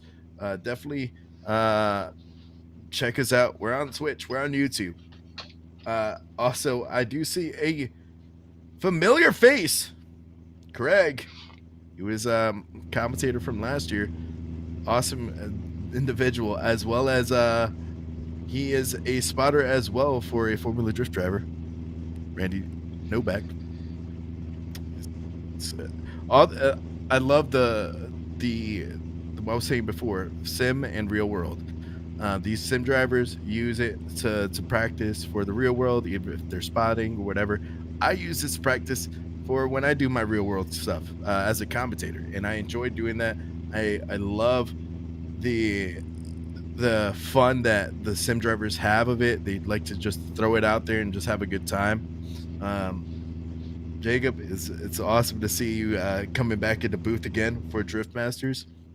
It's fun to chop it up with you. Yeah, I feel like we have a good time. I feel like there's also always an awesome event whenever we're both commentating. Right? Like I can't even think of one that wasn't just an absolute banger. So love that. And then Alec, he had some family affairs going on, but he'll be joining us back on the next round. He's a good friend of mine who we've commentated in real world a lot. It's been fun with him. And Zach O'Sullivan to the left, Armand Vestmanis to the right. That's Artem. So yeah, it's wrong Artem there. to the right. Just pretend. Yeah, we're gonna redact that here. Little typo. Yeah, it happens. Zach O'Sullivan. There's a left. Yeah. One fun little fact here. Oh, real quick. Zach O'Sullivan with the win. But I was just gonna note that 2 of the judges here are actually judges in Drift Masters as well. So if anybody was wondering if the judges are legitimate, yeah, we got the same judges. Yep. And they have made the decision. The reason why you won was the leader of that lap lifted on throttle. So definitely great to see. It's something that's fantastic to see. You have Drift Masters judges working on judging this competition, and they have all these tools to figure out what happened. Now we have Nick Hang in the lead and Lukasz Pasquini in the chase. Nick Hang coming in with that Ford Sierra, going to that first outer zone in inner clip 1. Beautiful fill out going to outer zone 2. Outer zone 3 is an absolute banger as he is left foot breaking through it to stabilize his car so he can go into this power alley, go into his final 2 outer zones. Oh, mercy, Lukasz Pasquini is getting doors all the way through it. People want to talk about the commentators being AI. Why is nobody asking if these guys are AI? I mean, look at this. Nick Hang, flawless, and Lukasz Pasquini just doing his thing. This is what he does. Par for the course for this guy. AOM bite. That was incredible. Nick Hang hanging it out there. Yeah, dang right. I usually like using their names as puns. Brandon Gardner You do that. You do beat that me quite to a that bit. one. I do. I enjoy it. Let's see if Nick Hang would hang on the door of Lucas Pasquini. Here we go. Lucas, man that likes to slam the competition with his baguette as he is going to first outer zone, and inner clip 1 is beautiful. And look at, oh my goodness, Lucas Pasquini, super aggressive, going to outer zone 3, and then transitioning into this power outing, butter smooth, and Nick Hang with the Ford Sierra surging into the pocket, but then has to back off a little bit because he lives a little too hot. But man, oh man. Yeah, it looks like he fell backwards in the pocket there. Man, this Ford Sierra rips too. This is brand new data also for this car. It's a real Sierra data. Look at him surge right here. He comes on and then falls backwards in the pocket, barely misses the wall there. But honestly, it wasn't that bad looking at it a second time. That was really good, both runs. It's gonna come down to small mistakes for sure.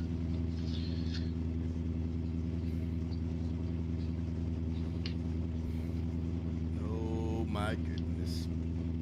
I hope we get more cars like the Sierra, one-off cars, unique cars with their own data. Love to see that. I do like these series, especially the virtual going from Drift Masters, because a lot of the pro drivers, they use this as a sim, but they don't realize that the esports aspect of it is there for the competition. Ran into a couple of drivers. They're like, "Oh, Tiny, I heard you." I'm like, "What do you mean?" But here we go. Lucas Pasquini gets the win and moves on. Great battle from both of these drivers. But yeah, some of the drivers in the pro area, they were like, "Oh, I didn't realize you commentated it." I'm like, "No, it's just an AI that's commentating this." Yeah. But Jacob, you see these guys out here.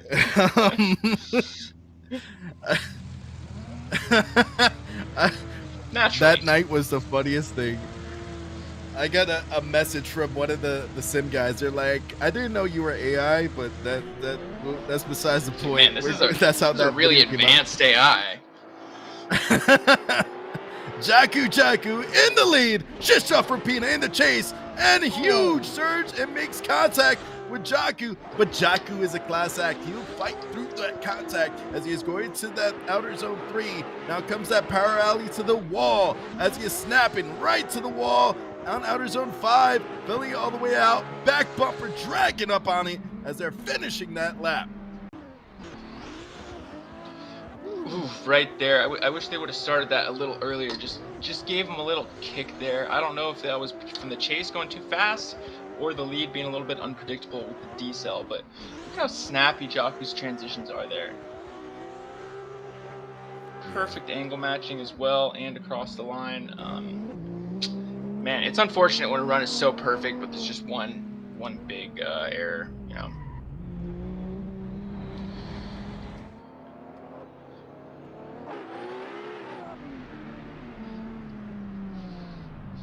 Alright, we got the second half of this battle.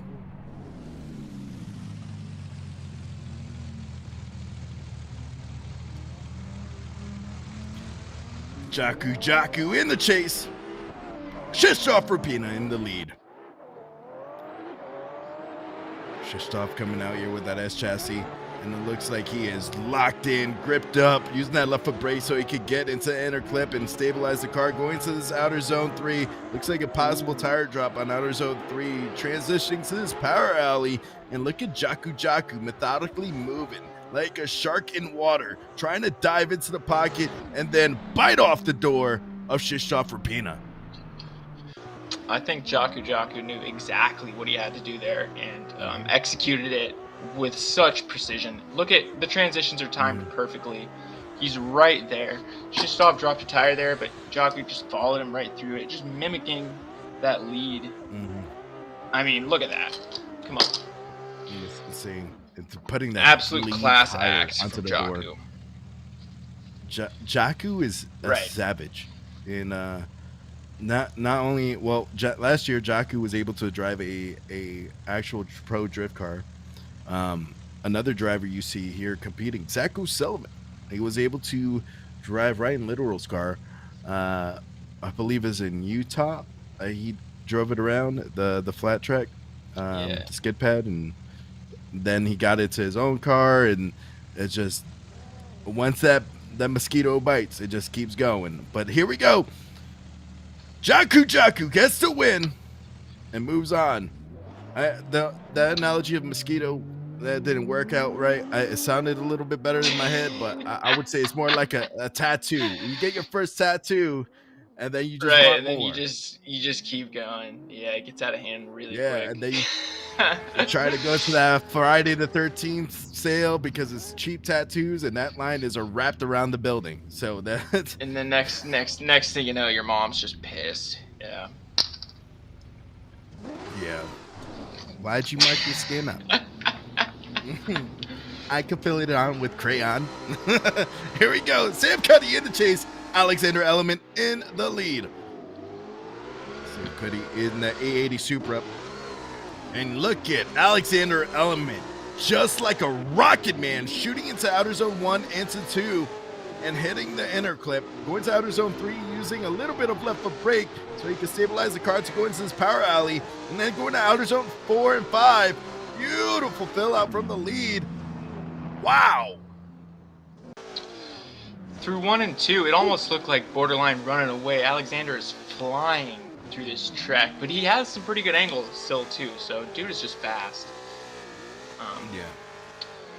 Yeah, Sam Cuddy really catching it up after 3 and 4, managing to surge there, just managing his angle to stay with him. But now it'll be a matter of whether or not Element can slow down. A lot of times when we have a really fast driver, it's obvious in the lead, but they will struggle in the chase for sure if their car is too gripped up. Yeah, it's we were talking about this. I was talking about this a couple weeks ago. You can have a fast car, but when you're in the chase, you need to be able to chase down a slow car. Yeah. So if you have dynamics. that skill there, Yeah. it's very important. And I've seen that in real life. The taxi garage guys are a very good example of that. They could have fast cars, but they could chase down the slow cars behind them. We're halfway through the top 16. Here we go. Sam Cuddy in the lead. Alexander Element in the chase, and you see him surge right into the pocket, giving him enough room to transition, going to outer zone 3, and then beautiful fill out all the way through, and then transitioning into this power alley like a ballet here, going to outer zone 5, all the way around. Look at Alexander Element. Wow. I almost feel bad for doubting the guy. I mean, look at this. Dude is locked in. Perfect angle matching. Just keeping that, without a tire's width between the cars there, max. Bumper to bumper transitions, straight back to his door. I mean, obviously a great lead run from Sam Cuddy, but that chase really stands out. Yeah, it's a great chase. And it wasn't doubting him. It was just stating an obvious fact in the sense that there are drivers that a common issue. They have a fast car, but they can't. Yeah, but it looks like Alexander Element gets the win with that G87. It moves on. Sam Cuddy, fantastic battle there. Little drift donuts there. So we finish off the left side of the bracket of the top 16. Whew. Man. Bangers. And it looks like we're getting the drivers lined up here. This is Daniel Andrzejewski, the second person you saw the interview with, versus Krzysztof Rasa. Krzysztof Rasa from Latvia is going to be in the chase. And look at the surge coming into the pocket of Daniel Andrzejewski. Oh, mercy. The huge speed from that transition and initiation was impeccable. But looking at Andrejev going to the final 2 outer zones, locking in the angle, and you saw the huge correction from Krzysztof Rasa in the chase, falling offline. Yeah, something happened there. That was a little bit strange. Andrejev just looking absolutely dialed, as he typically does. Rasa keeping up with him there. Transition timing was a little bit strange there, really shallow on angle, and then just got a bit too shallow and actually missed that zone entirely. That's going to be absolutely brutal for the battle for him in the judges' eyes.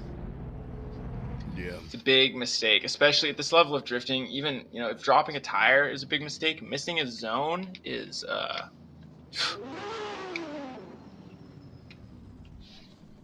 that's huge. yeah. Here we go. The second half of the battle.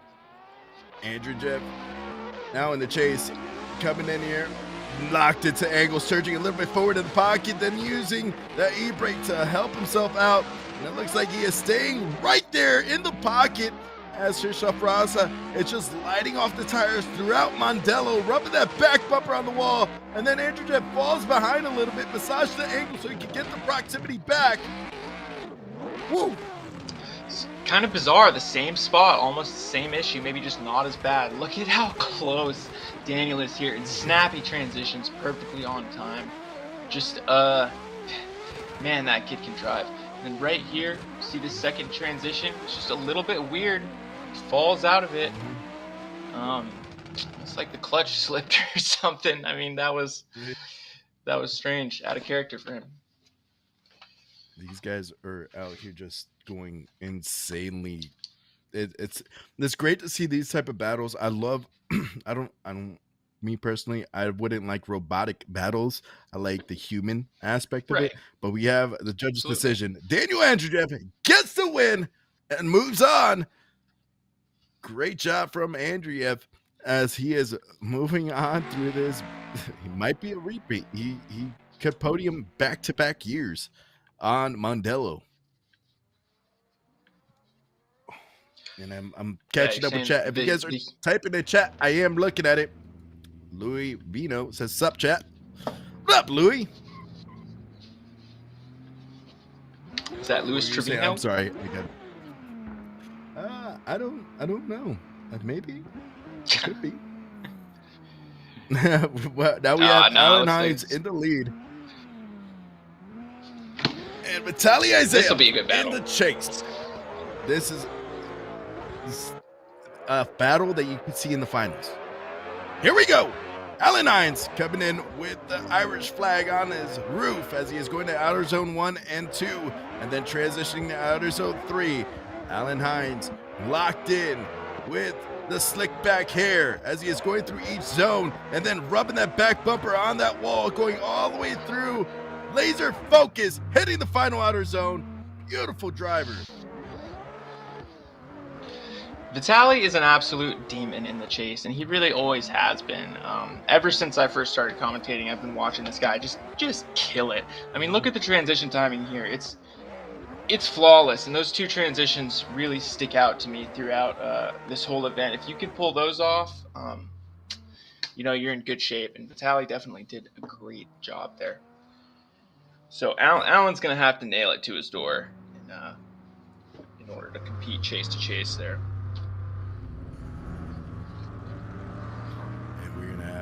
Alan Hines right up to the line. Alan Hines, a very huge staple with the sim guys, as well as Vitaly Isaiah. Vitaly Isaiah, it's just absolutely an animal, and we're gonna see it right here, getting right to angle, going to that first outer zone, hitting that guideline, going to clip 1, going to outer zone 2, beautiful fill out, going to outer zone 3. Look at Alan Hines keeping the proximity, using that left foot brake to keep it right there where he needs it to be. Outer zone 4 is good fill out from Vitaly Isaiah, going to outer zone 5 all the way through, left foot brakes, rubs that back bumper on the wall and hitting outer zone 6. Just a couple of robots out here doing robot stuff. Look at Alan Hines, just almost nudges him, but actually doesn't. Snappy transitions, perfect angle matching all the way through here. Vitaly just on rails. Alan Hines mimicking his angle. He has the proximity. I mean, come on. It's insane to see these guys go out there and be robotic as they can be, but it was an awesome chase, and the judge.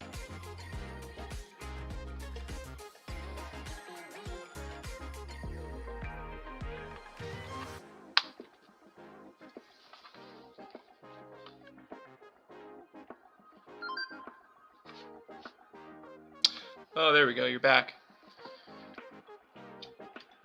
Hello?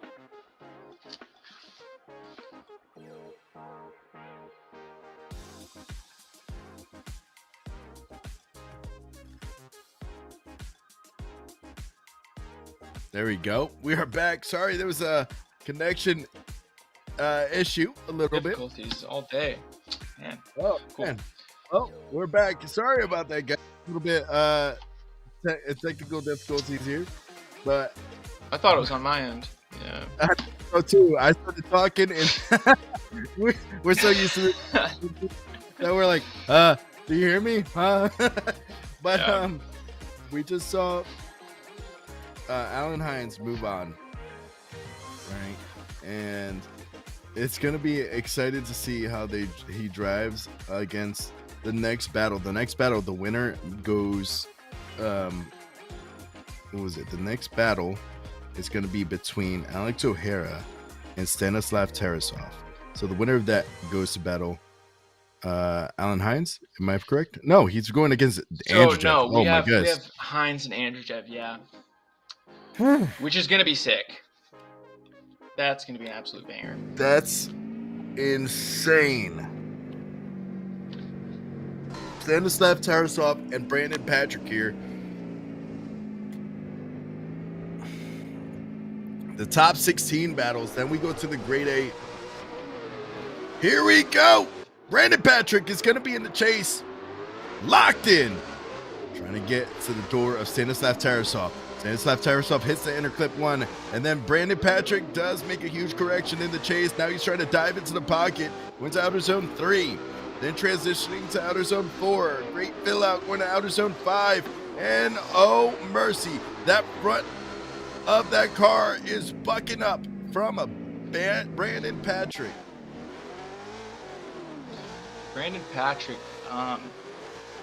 looks like he was a little bit uneasy. Spots like right there, a little bit inconsistent, but and Tarasov is on rails here. Look at how snappy that is. Brandon Patrick managing to reel him in by the end there. Overall, really solid. Just little mistakes, you know.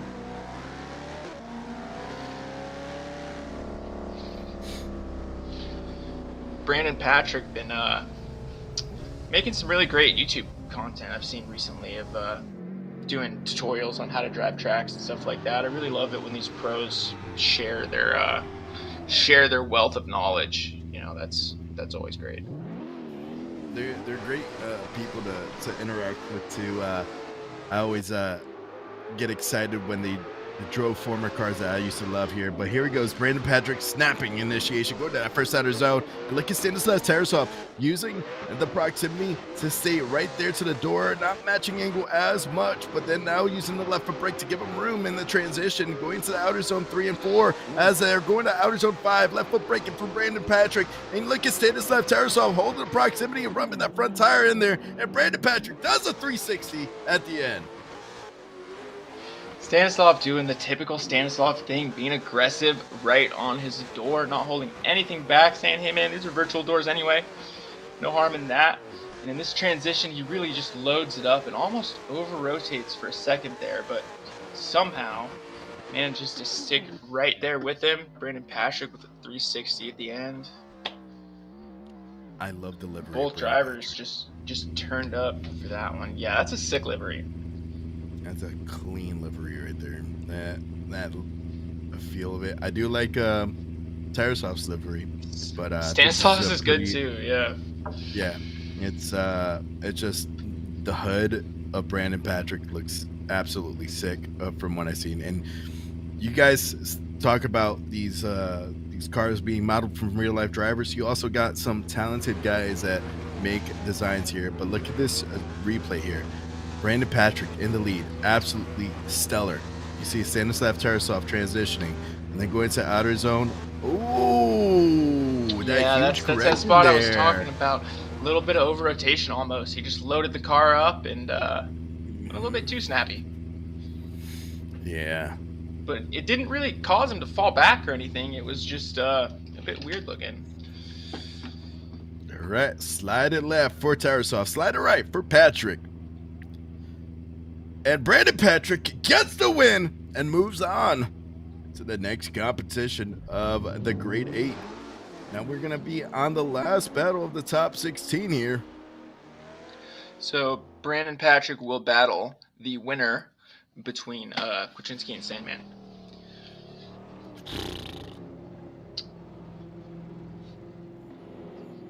This is like in baseball they got the All-Stars. This is really the All-Stars. Yeah. It's the All-Stars game. It definitely is. Oh, look at Kwaczynski getting locked in with his headset. Make sure his harness is... Cinches up the harness. Let's go. Yeah. And then you have Sandman. Sandman is locked in, has the lights off in his house. He's just focused. That's how I drive too. I turn off all the lights just so the monitors hurt my eyes extra, you know? And I see in chat, did Adam LZ go yet? No, he didn't. Simon Sandman in the lead. Or in the chase. You have Kwaczynski in the lead, and Simon Sandman falls behind right off the chase, but now surging forward in the pocket. Kwaczynski in the lead with the A90 Super, using that left foot brake, and then transitioning to outer zone 4. Snappy going to outer zone 5. Look at Brandon Patrick surging forward in the pocket. Looks like a correction from the lead driver or the chase driver. We won't know until we see this drone replay. Yeah, so I almost want to say he was running away there, but he had good angle the entire time. I think Sandman just a bit underestimated his speed and manages to surge it up here, and then here has been a trouble. That's been an issue all night because we got those two transitions back to back. We call them manji and drifting, and the first transition loads the car up, and then the second transition kind of unloads it real quick. So it's a really snappy, a bit harder to control transition. So that's why we've been seeing drivers struggle with that. Kwaczynski in the chase. Sandman in the lead. Kwaczynski cheating on the line a little bit. But this year for Drift Don't Masters, snitch. they're gonna be quit snitching. But this year for Drift Masters, the lowest seated car chooses if he wants to lead or chase first. So here we go. Sandman in the lead. Let's see, is able to make Kwaczynski drift off to Never Never Land as he's going to that first outer zone, hits that inner clip, hits outer 2. And then, huge over rotation from Sandman. Oh, no. That's actually the first spin tonight. I say tonight, it's the morning for me, but that's the first spin today.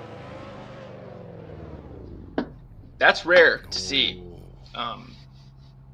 Is he Wonder what having happened there. mechanical issues with his sim rig? Oh, no. Go in here, transition. Broke a tie rod or something. Oh, he just transitioned a little bit too quick.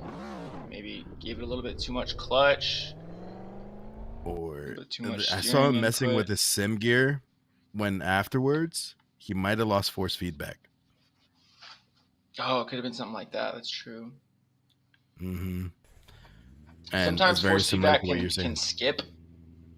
Mm-hmm. And It looks like Kwaczynski gets the win. And what you were saying, like broken tie rod, losing force feedback is kind of similar to that. So yeah, you weren't wrong. Steering. Yeah. So It's unfortunate for Sandman to lose on that technicality. But we have our top 8, or grade 8, for this round of Virtual Drift Masters. Wow, this has been absolutely insane. Zach O'Sullivan and then Pasquini A1 bike. That's gonna be sick. Followed up by Element and Jaku. That's gonna be. And we're getting right to it. I love that we don't have server resets or anything. We're just next battle. It's amazing how they put this on. It's great. That's the great thing about sim drifting and sim competition. Usually between top 16 and top 32, there's like 2-hour break, but nope, there's a 10-minute break, and then we just full send it. Like these drivers are gonna full send it into this competition here. The final 8 are battling it out. Zach O'Sullivan is going all the way through, filling each zone, but look at Lucas Pasquini absolutely locked in to the door of Zach O'Sullivan as they're going to outer zone 5 and 6. Oh my goodness. Oh my God. Wow. What a chase. I mean, obviously it doesn't happen without a perfect lead, right? But look at Lucas here. He has the proximity. He has the angle matching. The transitions are boom, exact perfect timing. Maybe the only thing I could possibly say is a little forward in the pocket there at the end, but I mean, yeah, this one is like insane because you see these guys out here. Yeah, he was forward in the pocket. There's a difference between like rubbing and crashing, and so he was rubbing that tire onto the door of Zach, and that was a great aspect of the chase. If this was real life, you would see tire marks all over the front part of Zach O'Sullivan's door. Absolutely insane. I feel like these guys make it look so easy, but I mean, this is truly not easy. Here comes Zach O'Sullivan in the chase, and Lucas Pasquini coming in with a nice little Scandi flake. Look at Zach O'Sullivan just put in the front tire right to the front quarter panel of Lucas Pasquini, knowing he made a great chase run. But Zach O'Sullivan is unfazed by his chase. Now he's rubbing that tire right next to his, pushing him across the door. Doors, baby! Like he had bungee cords hooked to Lucas's car each transition, and then instantly right back on him.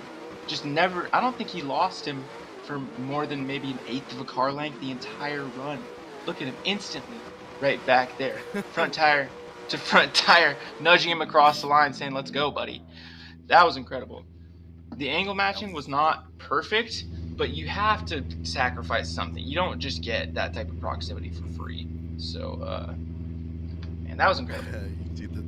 You see the VDC tire right there.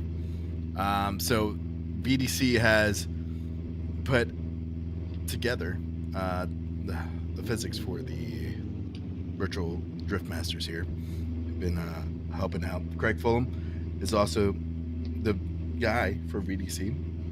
These are the pro guys. So if you're thinking of getting licensed into series, they do a whole similar licensing class, and they also have a different series as well. But Virtual Drift Masters is here to stay in. We have the sponsors from Meta Pro, which is Money, and Ragnar Simulator, and Strom Wheels. And we're looking for the decision. Zach O'Sullivan gets the win and moves on. Lucas Pasquini did a great job in the chase, but Zach O'Sullivan was on his door like white on rice. It was a great battle there. Yeah, that was that battle stands out to me today. Mm-hmm. Out of all of them, that was one of the best for sure. Here we go. We got our next battle coming up. And the judges did confirm that the chase from Zach was what made him lurch forward and it was a transition, and from Zach, it was absolutely insane. But here we go. Ernestus Chaku in the lead. Alexander Element in the chase. Our last year's champion coming in with super aggressive speed and angle. And my, oh my, Alexander Element getting lost in the smoke, forces contact with the lead driver. But Chaku is fighting through it as he is going through each zone, transitioning to the final outer zones.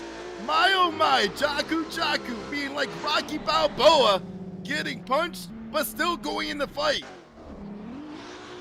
So this all starts, oh, missed it, but it all starts before the initiation, really. Alexander was just a little bit late on the initiation, maybe, and that caused him to be just way too deep in the chase position, started causing issues for him. But man, look at these guys just swing these massive G Series BMWs around.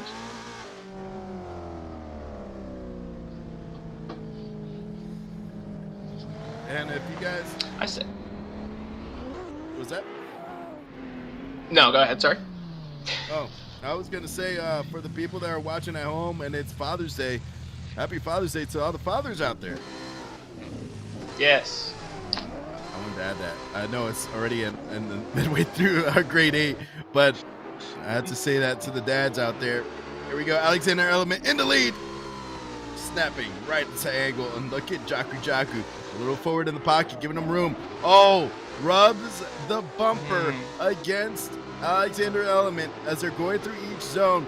Jaku is being super aggressive in the chase and not making any mistakes to cause any contact with the lead driver. Yeah, so it looks like he's doing the exact opposite of, oh, that, I did not see that contact before. Yeah, so that, man, that kind of changes everything. Jaku still doing a really solid job in the chase, where before Alexander was tending to fall behind and be late in the transitions. Jaku was just a little bit close, a little bit forward in that one transition. So I'd like to see it again, to be honest, but it does look like Jaku gets the win. The contact was not as, I feel like the contact wasn't as significant compared to the previous, what we saw when Jaku was in the lead. Absolutely, yeah.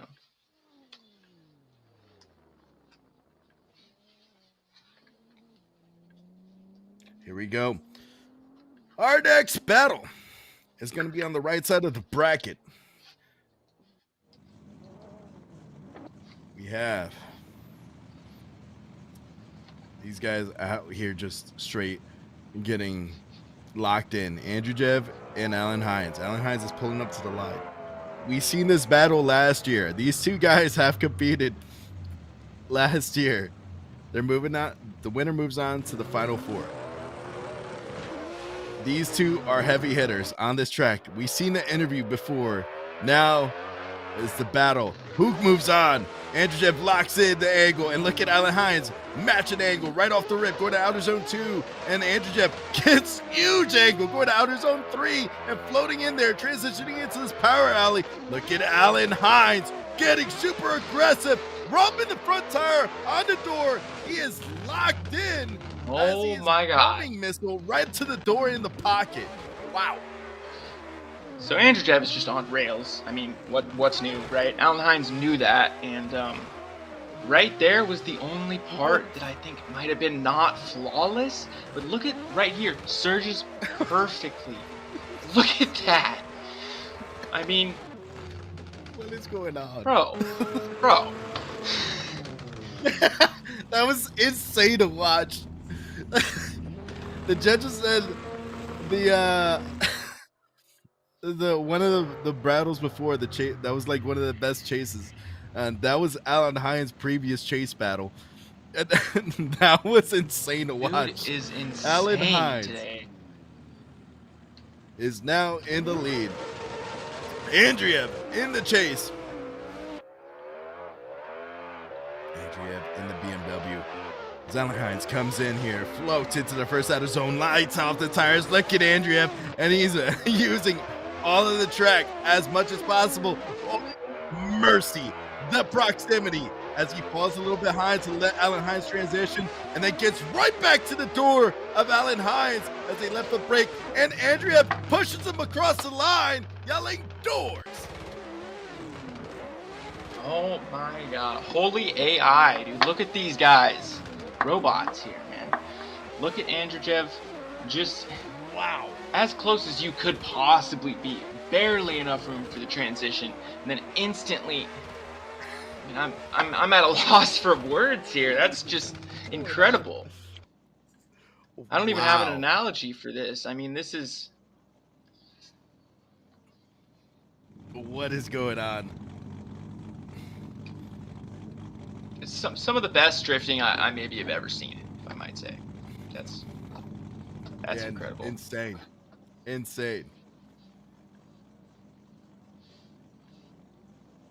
And it's left for Andreev, right for Hines.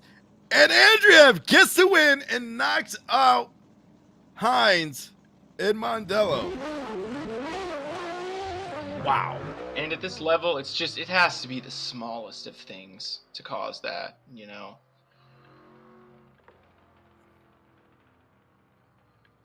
Man, oh man. Wow. Awesome. I'm at a loss of words. That was insane. That was absolutely right.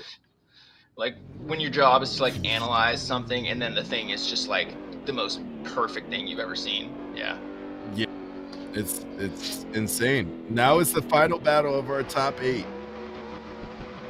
Brandon Patrick's in the chase.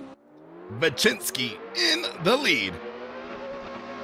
Brandon Patrick coming out here with that BMW and surging forward in the pocket, and he is looking absolutely dialed in, getting right to the pocket and using that left foot brake to keep that proximity. But look at Vachinsky as he is zoned right into each visual point as he's going through each zone and then locking in the angle and doing a beautiful lead lap there. Are all of them gonna be like this? I mean, look at Brandon Patrick here. Just, man, yeah, it might have been a little bit off the ideal line there. Transition timing was a little bit late here. Maybe a product of just a longer car as well, but man, dude is looking dialed.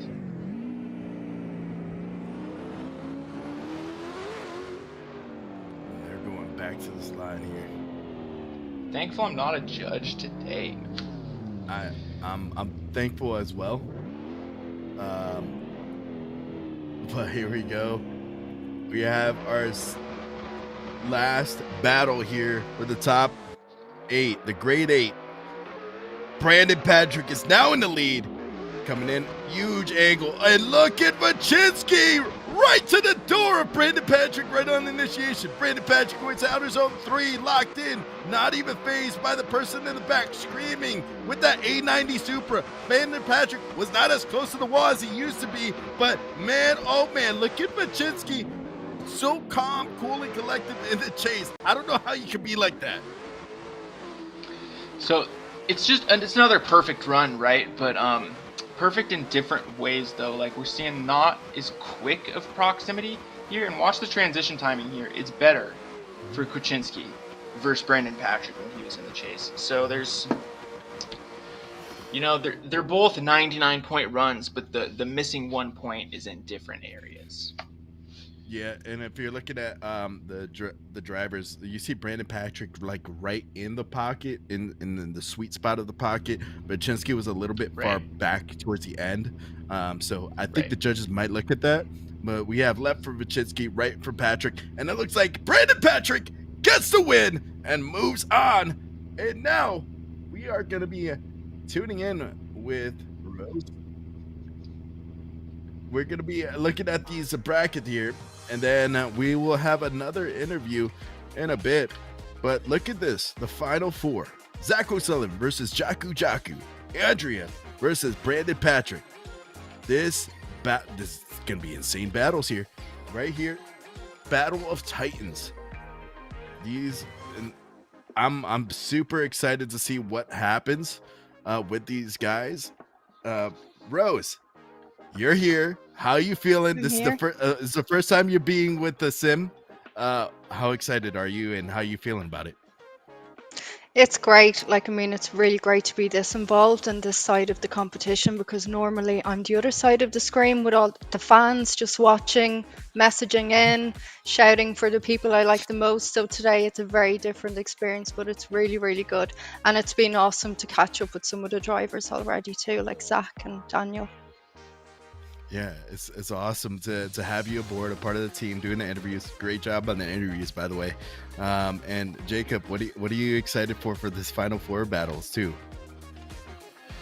I mean, what's there not to be excited for? We got Zach O'Sullivan and Jaku Jaku. That's going to be nuts. We just saw what Zach O'Sullivan could do. And then as well as Andrew Jevin Patrick. That's going to be awesome too. The battle of the BMWs there. So yeah, it's crazy. It's insane. And what about you, Rose? What are you excited for? Yeah, I know you're just doing the interviews, but you got to be excited for these Final Four battles, especially being the first round of this. I'd be very excited if we seen Zach and Yaku go head to head in the final because I think that would just be an incredible battle. Oh yeah, they're absolute stellar drivers. Who was last year's champion, so that's even crazy. And then Zach O'Sullivan is a back-to-back VDC champion.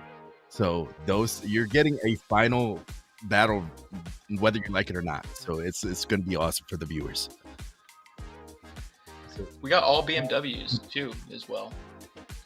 Mm-hmm. And we're getting ready for the next interview. After the final battles, Rose will be with them, with the winner. Another driver. You got them already locked in. You got your notes situated, right? That's right. Yeah, we just have to wait and see who it's going to be. Oh yeah, and we're getting our drivers situated. Jacob and myself are going to get excited to get back into the track. We might be doing a quick commercial from what I'm hearing in the background. Oh, no, we're going right to the battle. No. All right, here we go. Jaku Jaku and Zach O'Sullivan. Zach O'Sullivan. All BMWs in the Final Four. Yep. Zach O'Sullivan in the lead. Jaku Bellis in the chase.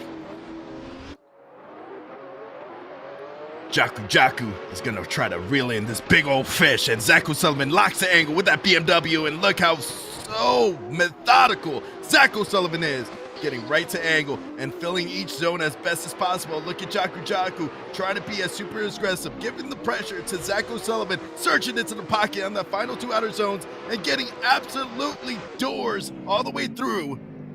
My, oh my, what is happening here? So at this point, we got to start being insanely critical about these guys. So that transition there, it wasn't bumper to bumper. Okay, it wasn't completely flawless.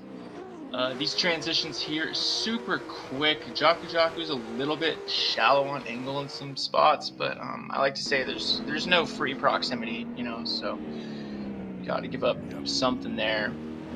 Just a little bit more inconsistent than we usually see Jaku. So we'll see if Zach O'Sullivan can take advantage of that. And if you're just tuning in, this is the final four. So the winner moves on to the first and second place battle. The loser goes to the battle of third place. So if you win this, you get a guaranteed spot on the podium. And if you lose this, you still have a chance to get on the podium. Here we go. Second half of this battle. Zach O'Sullivan is now chasing down Jaku, our last year's champion, as he is going to the first outer zone, right to angle. And look at Zach O'Sullivan giving him room, going all the way out. Oh, looks like a possible tire drop on outer zone 3. But Jaku is right there, going in the power alley. Zach O'Sullivan is getting real locked in, rubbing that front tire onto the door of Jaku Bellis. My, oh my. This was not as close as we used to see Zach O'Sullivan. To me, it's looking like the makings of a one more time here. We got a big, I say big error, but it's such a small error. Just barely letting him get away for a second, as well as right here using that Manji to really pick up that proximity that he lost in the previous zone. Yeah, definitely not his closest chase, but neither was Jaku Jaku's. So we'll see what the judges think. I wouldn't mind seeing that again. Would you? I wouldn't either, but I think what I called out earlier on the lead might have come to this decision. And Zach O'Sullivan gets the win, moves on to battle of first and second place. I get a word from the judges here. There was a wheel off from Ernestus Jaku Jaku, and most likely it was on that outer zone 3, what I was sorry about when he was floating in there. Man, this is a huge deciding factor here, because this is just going to shake up the point standings in a sense, especially with Zach O'Sullivan. But here we go. Daniel Andrejev is going to be in the lead. Brandon Patrick is in the chase. Winner moves on to first and second place battle. Loser moves on to the third and fourth. Simp cams are on. Here we go. Daniel Andrejev in the lead with that blue BMW. And then here he comes, snapping into the initiation, floating into outer zone 1, and Brandon Patrick's chasing him down as they're going to outer zone 2. Getting to outer zone 3, Brandon Patrick is right there, matching angle. Outer zone 3, using that left foot brake as they're going to outer zone 4 in the power alley, floating to that wall. Daniel Andrejev absolutely on rails as Brandon Patrick is bullying him through the finish line. Doors, baby. Brandon Patrick putting on an absolute show here. Look at, I mean, loses that proximity for just a slight second, but can you even say that? I mean, that was nothing. Might have been a little bit of contact there in that transition, I'm not sure. Brandon Patrick a little bit late on his transitions as well, but it doesn't affect him. I mean, I feel like when I drive, if a transition is the slightest bit late, you're not going to be able to surge back to the door, but with these guys, man, they just make it look so effortless. Even with contact, you know, the run continues perfectly.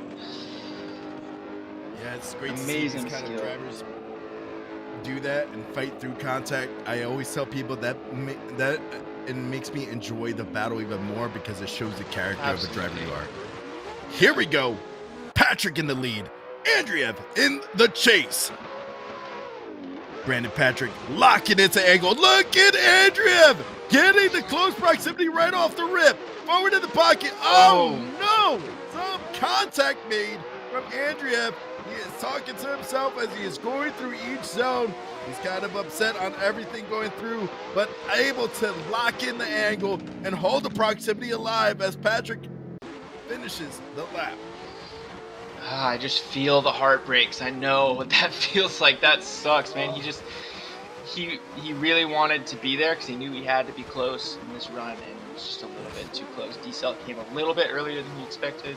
That's so unfortunate. But look at how good the last two zones are regardless. He still manages to put on a show for us. That was really unfortunate for Andrejev. But that's the risk that you run when you when you want to be on the door like that.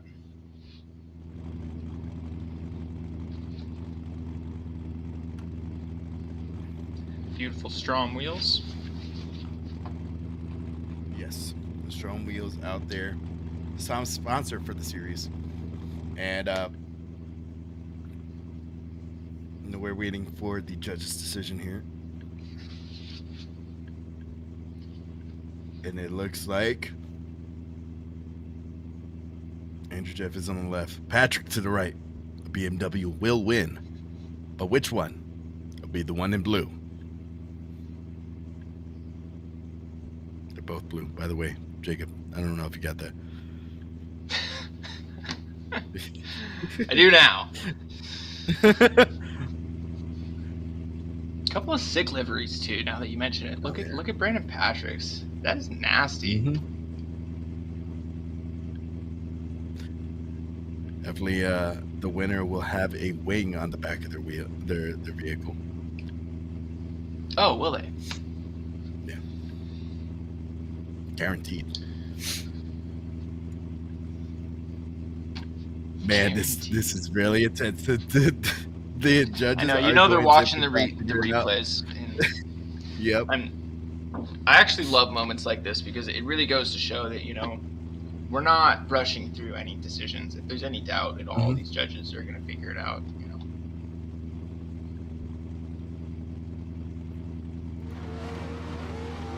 They're looking at the replay here. Awesome. Search Showing forward. the replay, love that.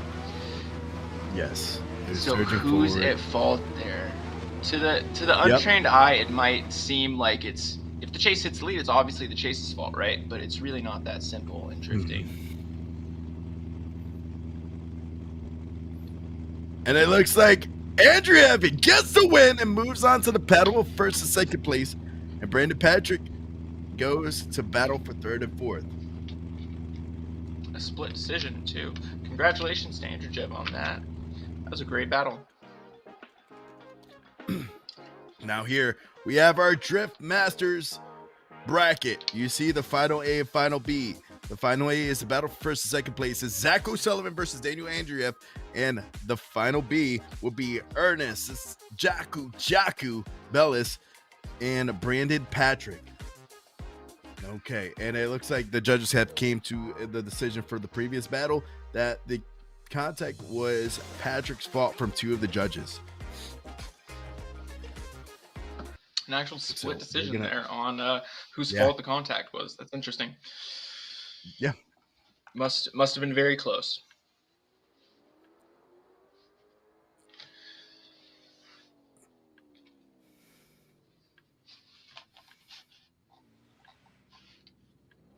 All right, we're gonna get these guys line up and get situated. This is the battle for third place. Ernestus Jaku, last year's champion, versus Brandon Patrick. Two absolutely titans in the sim community as Jaku comes into that first outer zone, filling it all the way out with that BMW as he hits inner clip 1 and then goes to outer zone 2 and 3. And look at Brandon Patrick, laser focus on the sim cam, hitting outer zone 4 in the chase, surging forward into the pocket, and then dialing back in, using that left foot brake, and then his front end is just bucking because he just wants to eat that door. I saw a little bit of contact at the end there. Other than that, though, Brandon Patrick just making the textbook chase here. It's very solid transitions. He's not touching, but getting right onto his door. A little bit late in those transitions, and right here, bump, and then I think there's another one. No, but yeah, that's it really for mistakes in that run. That was really solid out of Brandon. Man, oh man. These final battles are insane, and it's gonna be even more insane when Ferropolis comes around. That's one of my favorite tracks. I was talking to Maddie I love that track, the other yeah. day. I love that track. I wish I could go there, but here we go. Classic. Brandon Patrick versus Jaku. The winner gets third place. Brandon Patrick coming in with a scanty flick, going into that first outer zone, hit inner clip 1, fills out outer zone 2, going to outer zone 3, locked in the angle, lighting off those tires, and look at Jaku on rails, using a magnet to stick to the door of Brandon Patrick, now going to outer zone 5, all the way through to outer zone 6. Wow! Buttery smooth. Oh my god, I think I've talked about this before. When there's a difference between there's contact and then there's when cars are just, I mean, when you're on the door and you're just pushing them through the zone, and that's what Jaku does here. See, the cars touch, but neither is affected, and especially in a virtual car where the doors don't flex, they don't bend. You know, so impressive. It is. It's very impressive to see this kind of stuff, and do see a couple people in the chat. I see William Holloway. He's a spotter for Formula Drift drivers. It's great to see him around, OG. watching the stream, supporting his local pro drivers. Yep. A couple of people here. We're getting ready for the decision. We have Brandon Patrick and Jaku.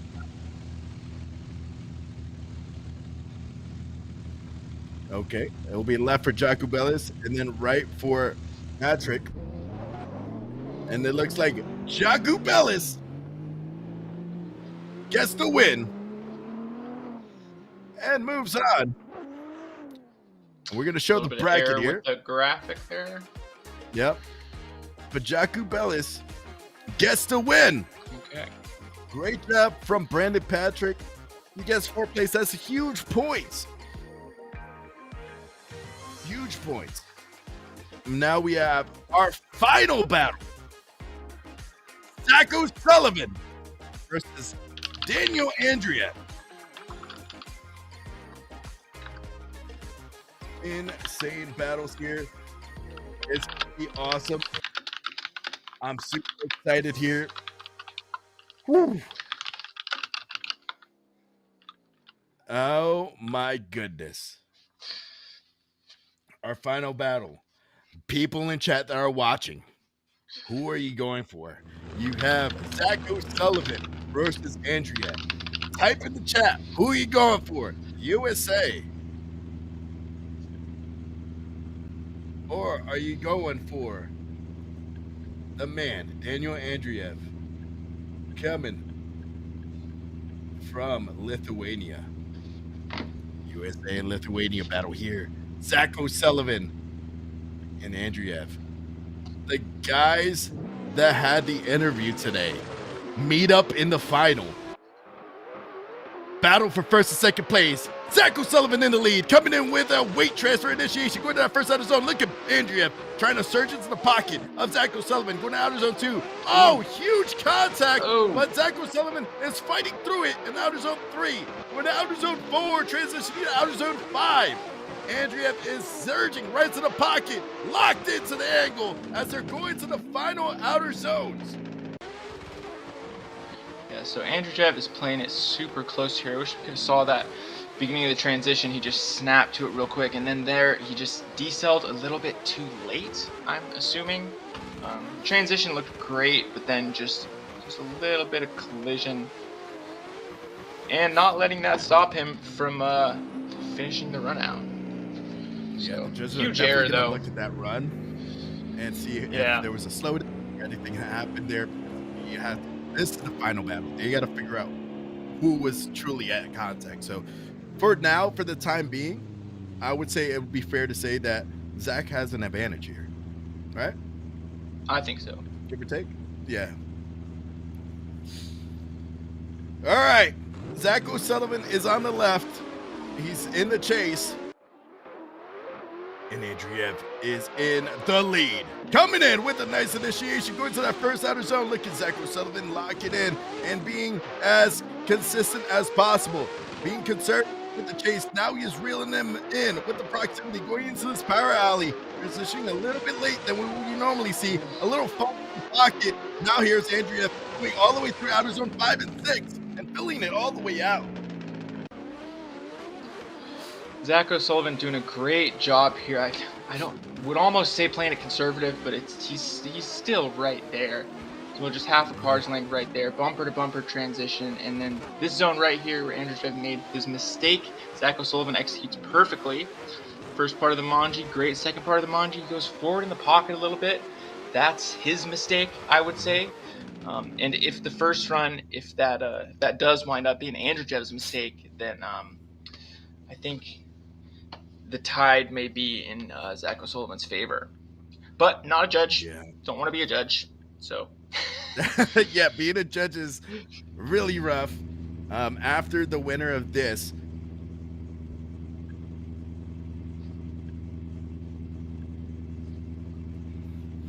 all right, the judges have come to a decision. It is a BMW. And it's Zach O'Sullivan gets the win and moves on as the top position P1 here at Mondello. Andreev Congratulations. gets the second place. My oh my. Congratulations to Zach O'Sullivan. Let's go. Zach O'Sullivan misses out on the previous round, comes back in P1s. It's insane to see it as a sim driver. And now they're doing drift donuts here, vibing out. We're going to have Rose Penelope here going to do an interview. I'm super excited to hear what they come back. Oh my goodness.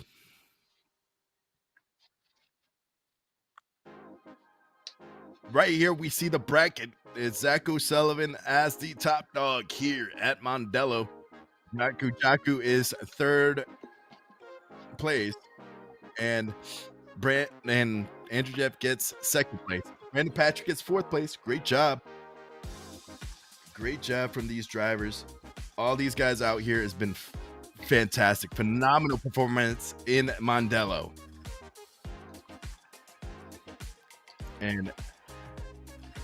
And Jacob, how are you feeling from these battles here? You're hanging out here today for round 4.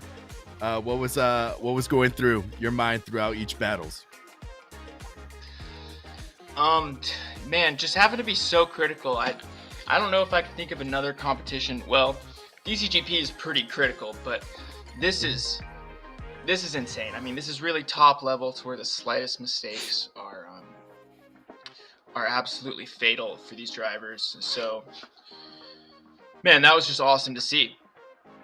You know, it's great to see that, man. It's awesome to see the type of drivers there is. I think we're getting the interview set up with Rose, and it's awesome to see this aspect. Last year's virtual drift masters, we didn't have sim cams. We decided to put it in this year. We did have recorded interviews last year, but now we're getting live interviews from the drivers. So the evolution of sim drifting is awesome to see. I was talking to a couple people earlier. Back in the day, we would watch a drift event, and they would just watch it for the first round from regular cameras. They don't have drones. Now they do. You see Zach O'Sullivan with 404 points. Alan Hines is with 295. Andreev is 294. Wow. Now we have the interview is going to be coming up here. It's going to be Zach O'Sullivan. We're going to see him again. And then Brandon Patrick. That's the second interview. Brandon Patrick got fourth. Zach O'Sullivan is P1 here. So, Rose, if you're there, we are ready for you whenever you get the chance. Hi, guys. Joined here by our first place winner and our fourth place contenders. Okay, so first we'll talk with you, Zach. Congratulations on the win. How are you feeling? Thank you. I'm feeling really good. Like I said earlier, I didn't have a lot of practice this week, so a lot of today was still just trying to figure stuff out. So we just progressed as the day went on. I bettered my chase, had my lead pretty dialed, and just kept pushing and saved the best I could do for when it really mattered. Tried to drive strategically. Excellent. Okay. And Zach, is there a particular bracket that's more stressful than others? For example, going out in top 32 is not ideal. Okay. So is there a certain point in the competition once you're over it, you can kind of sit back and relax and say, okay, I'm safe now? I mean, it honestly gets more and more nerve-wracking as the event goes on. So top 32 is usually the most laid back point. And then on from there, 16, 8, 4 and finals is just, it gets more and more nerve-wracking because the drivers just narrow down to like the better for that round. And so like as of today, it was a little laid back at the start. And then once we got through the 32, it was just game on. And then I just had a pretty strong bracket of really good drivers. And a lot of everybody I battled are heavy hitters. Like they're all really good. So I'm very lucky that I got through unscathed. Exactly. And you're now leading the championship. I'd be right in saying that, okay? So how are you feeling about that? Feels good. I'm glad to be back in the lead. Unfortunately, I had to miss that round 3 event. So it was a hit I had to take, and I was hoping to come back and be able to bring it back. And I was able to do that today. So I'm pretty happy. I'm going to try to fight Alan off for the rest of the season. He's really good. We end up doing this quite often in series. So it's usually me and him going back and forth. So hopefully I can stay ahead of him this time. Brilliant. Okay. And Zach, what are you going to do to celebrate your win? I'm probably gonna treat myself to my favorite food joint, and I'm gonna go drive around in my real drift car and just enjoy the rest of the day. It's a nice day out. Roll the windows down and just go maybe partake in some skids and just have a good time and just enjoy the rest of the day. Excellent. Well, enjoy, and thanks for joining us. Okay, Thank you. Brandon, how are you doing? Very good, thank you. Well, congratulations on your 4th place. Really excellent driving today. Thank you very much. So, Brandon, what would you say is the highlight of your season so far? This season, definitely this round. Getting 4th place here, it's by far the best result I've had so far this season. It's been a rough season for me between the Virtual Drift Championship and leading into Drift Masters. I've been struggling with this car a little bit, but I am slowly figuring it out. I say, and even yesterday with qualifying, I qualified down in 30th place, which wasn't ideal, but I managed to look at the positives and use that as motivation to work harder for today, and pulled off some good battles today. Okay, and who would you say was your toughest opponent today? Today I'd probably say Ernestas there in the 3rd place battle. You know, he's last season's champion, and you don't win a Virtual Drift Masters championship by a fluke. He's one of the best drivers in the sim world right now, and it's always a pleasure to battle someone at Ernestas's level. I mean, to be fair, you don't get an easy battle in these brackets. Everybody here is on the very top of their game, and yeah, just to go against the champion from last season, I can't be too sad losing to him. Exactly. And in relation to your season goals, do you think you're a little bit behind, or does this bring you back on track? I think this definitely brings me back on track. I was trying to have measured expectations going into the season. I didn't do too well in Virtual Drift Masters last season, and to say this, the Virtual Drift Championship season I had before this leading in, that wasn't too great for me either. But I'm happy with the progress I'm making. I'm building strong points. Last round we went out in the top 32, which I wasn't happy with, but again managed to use that as motivation to train harder for this event here in Mondello and pull off a stronger result today. Excellent. Well, thank you very much, Brandon, and we'll see you in the next round. Excellent. Thank you for having me. Back over to the commentators. Thank you, Rose. You're awesome. Awesome addition to Virtual Drift Masters. It's cool to have feelings right after an event or during an event. Just understanding what the drivers are going through, man. Jacob, today was crazy. And then it's unique having one of the guys you interviewed in the beginning to now. We have the next round is going to be in Bikernicki. It's going to be in Latvia, the sim. But also, the Real Life Drift Masters is going to be in Ireland, in Mondello, one of the most electric events that you could possibly be at. A lot of people tell me, hey, you should go to Mondello for a Drift Masters event. Yeah, for sure. I would love to be there. That's incredible. I mean, that was awesome in the sim. I can't even imagine in real life. That was great. Yeah, I really love the level of production that we've gotten to, talking about the interviews and whatnot. This is just thinking back to what competitions used to be a couple years ago. This is incredible. It's only going to get better. So.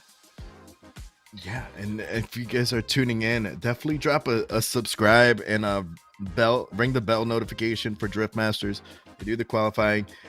Riga is going to be insane next round, but we have to take it easy, one step at a time. We're going to Mondello, baby, live. So we're going to be checking out we saw the standings here, and we saw the schedule.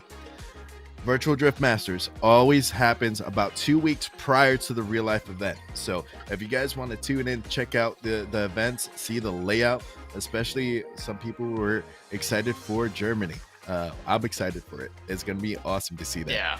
Yeah. Especially a comeback. When I found out about that, I was super excited. Yeah, for real. So, yeah, that's Jacob, a classic track right there.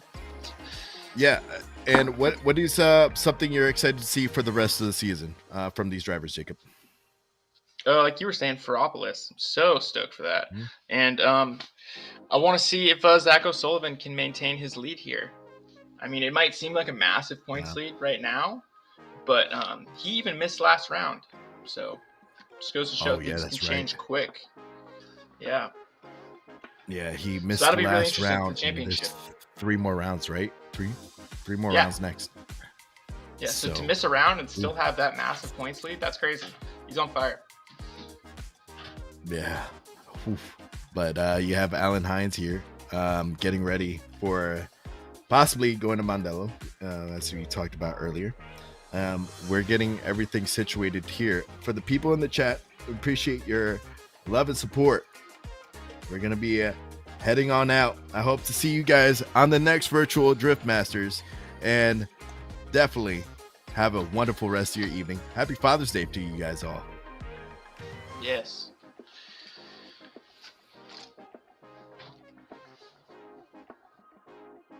Virtual Drift Masters is back in 2025, and it's coming in hot. This season, 10 Drift Masters pros step into the sim to battle 40 of the last season's best virtual drivers in a showdown like no other. With 7 rounds of high-stakes action and top 32 broadcasts every Sunday, the stage is set for something legendary. And calling all the action, you may ask? It's me, Tiny, bringing the hype, the energy, and every tire-shredding moment. This is Virtual Drift Masters 2025. Let's go.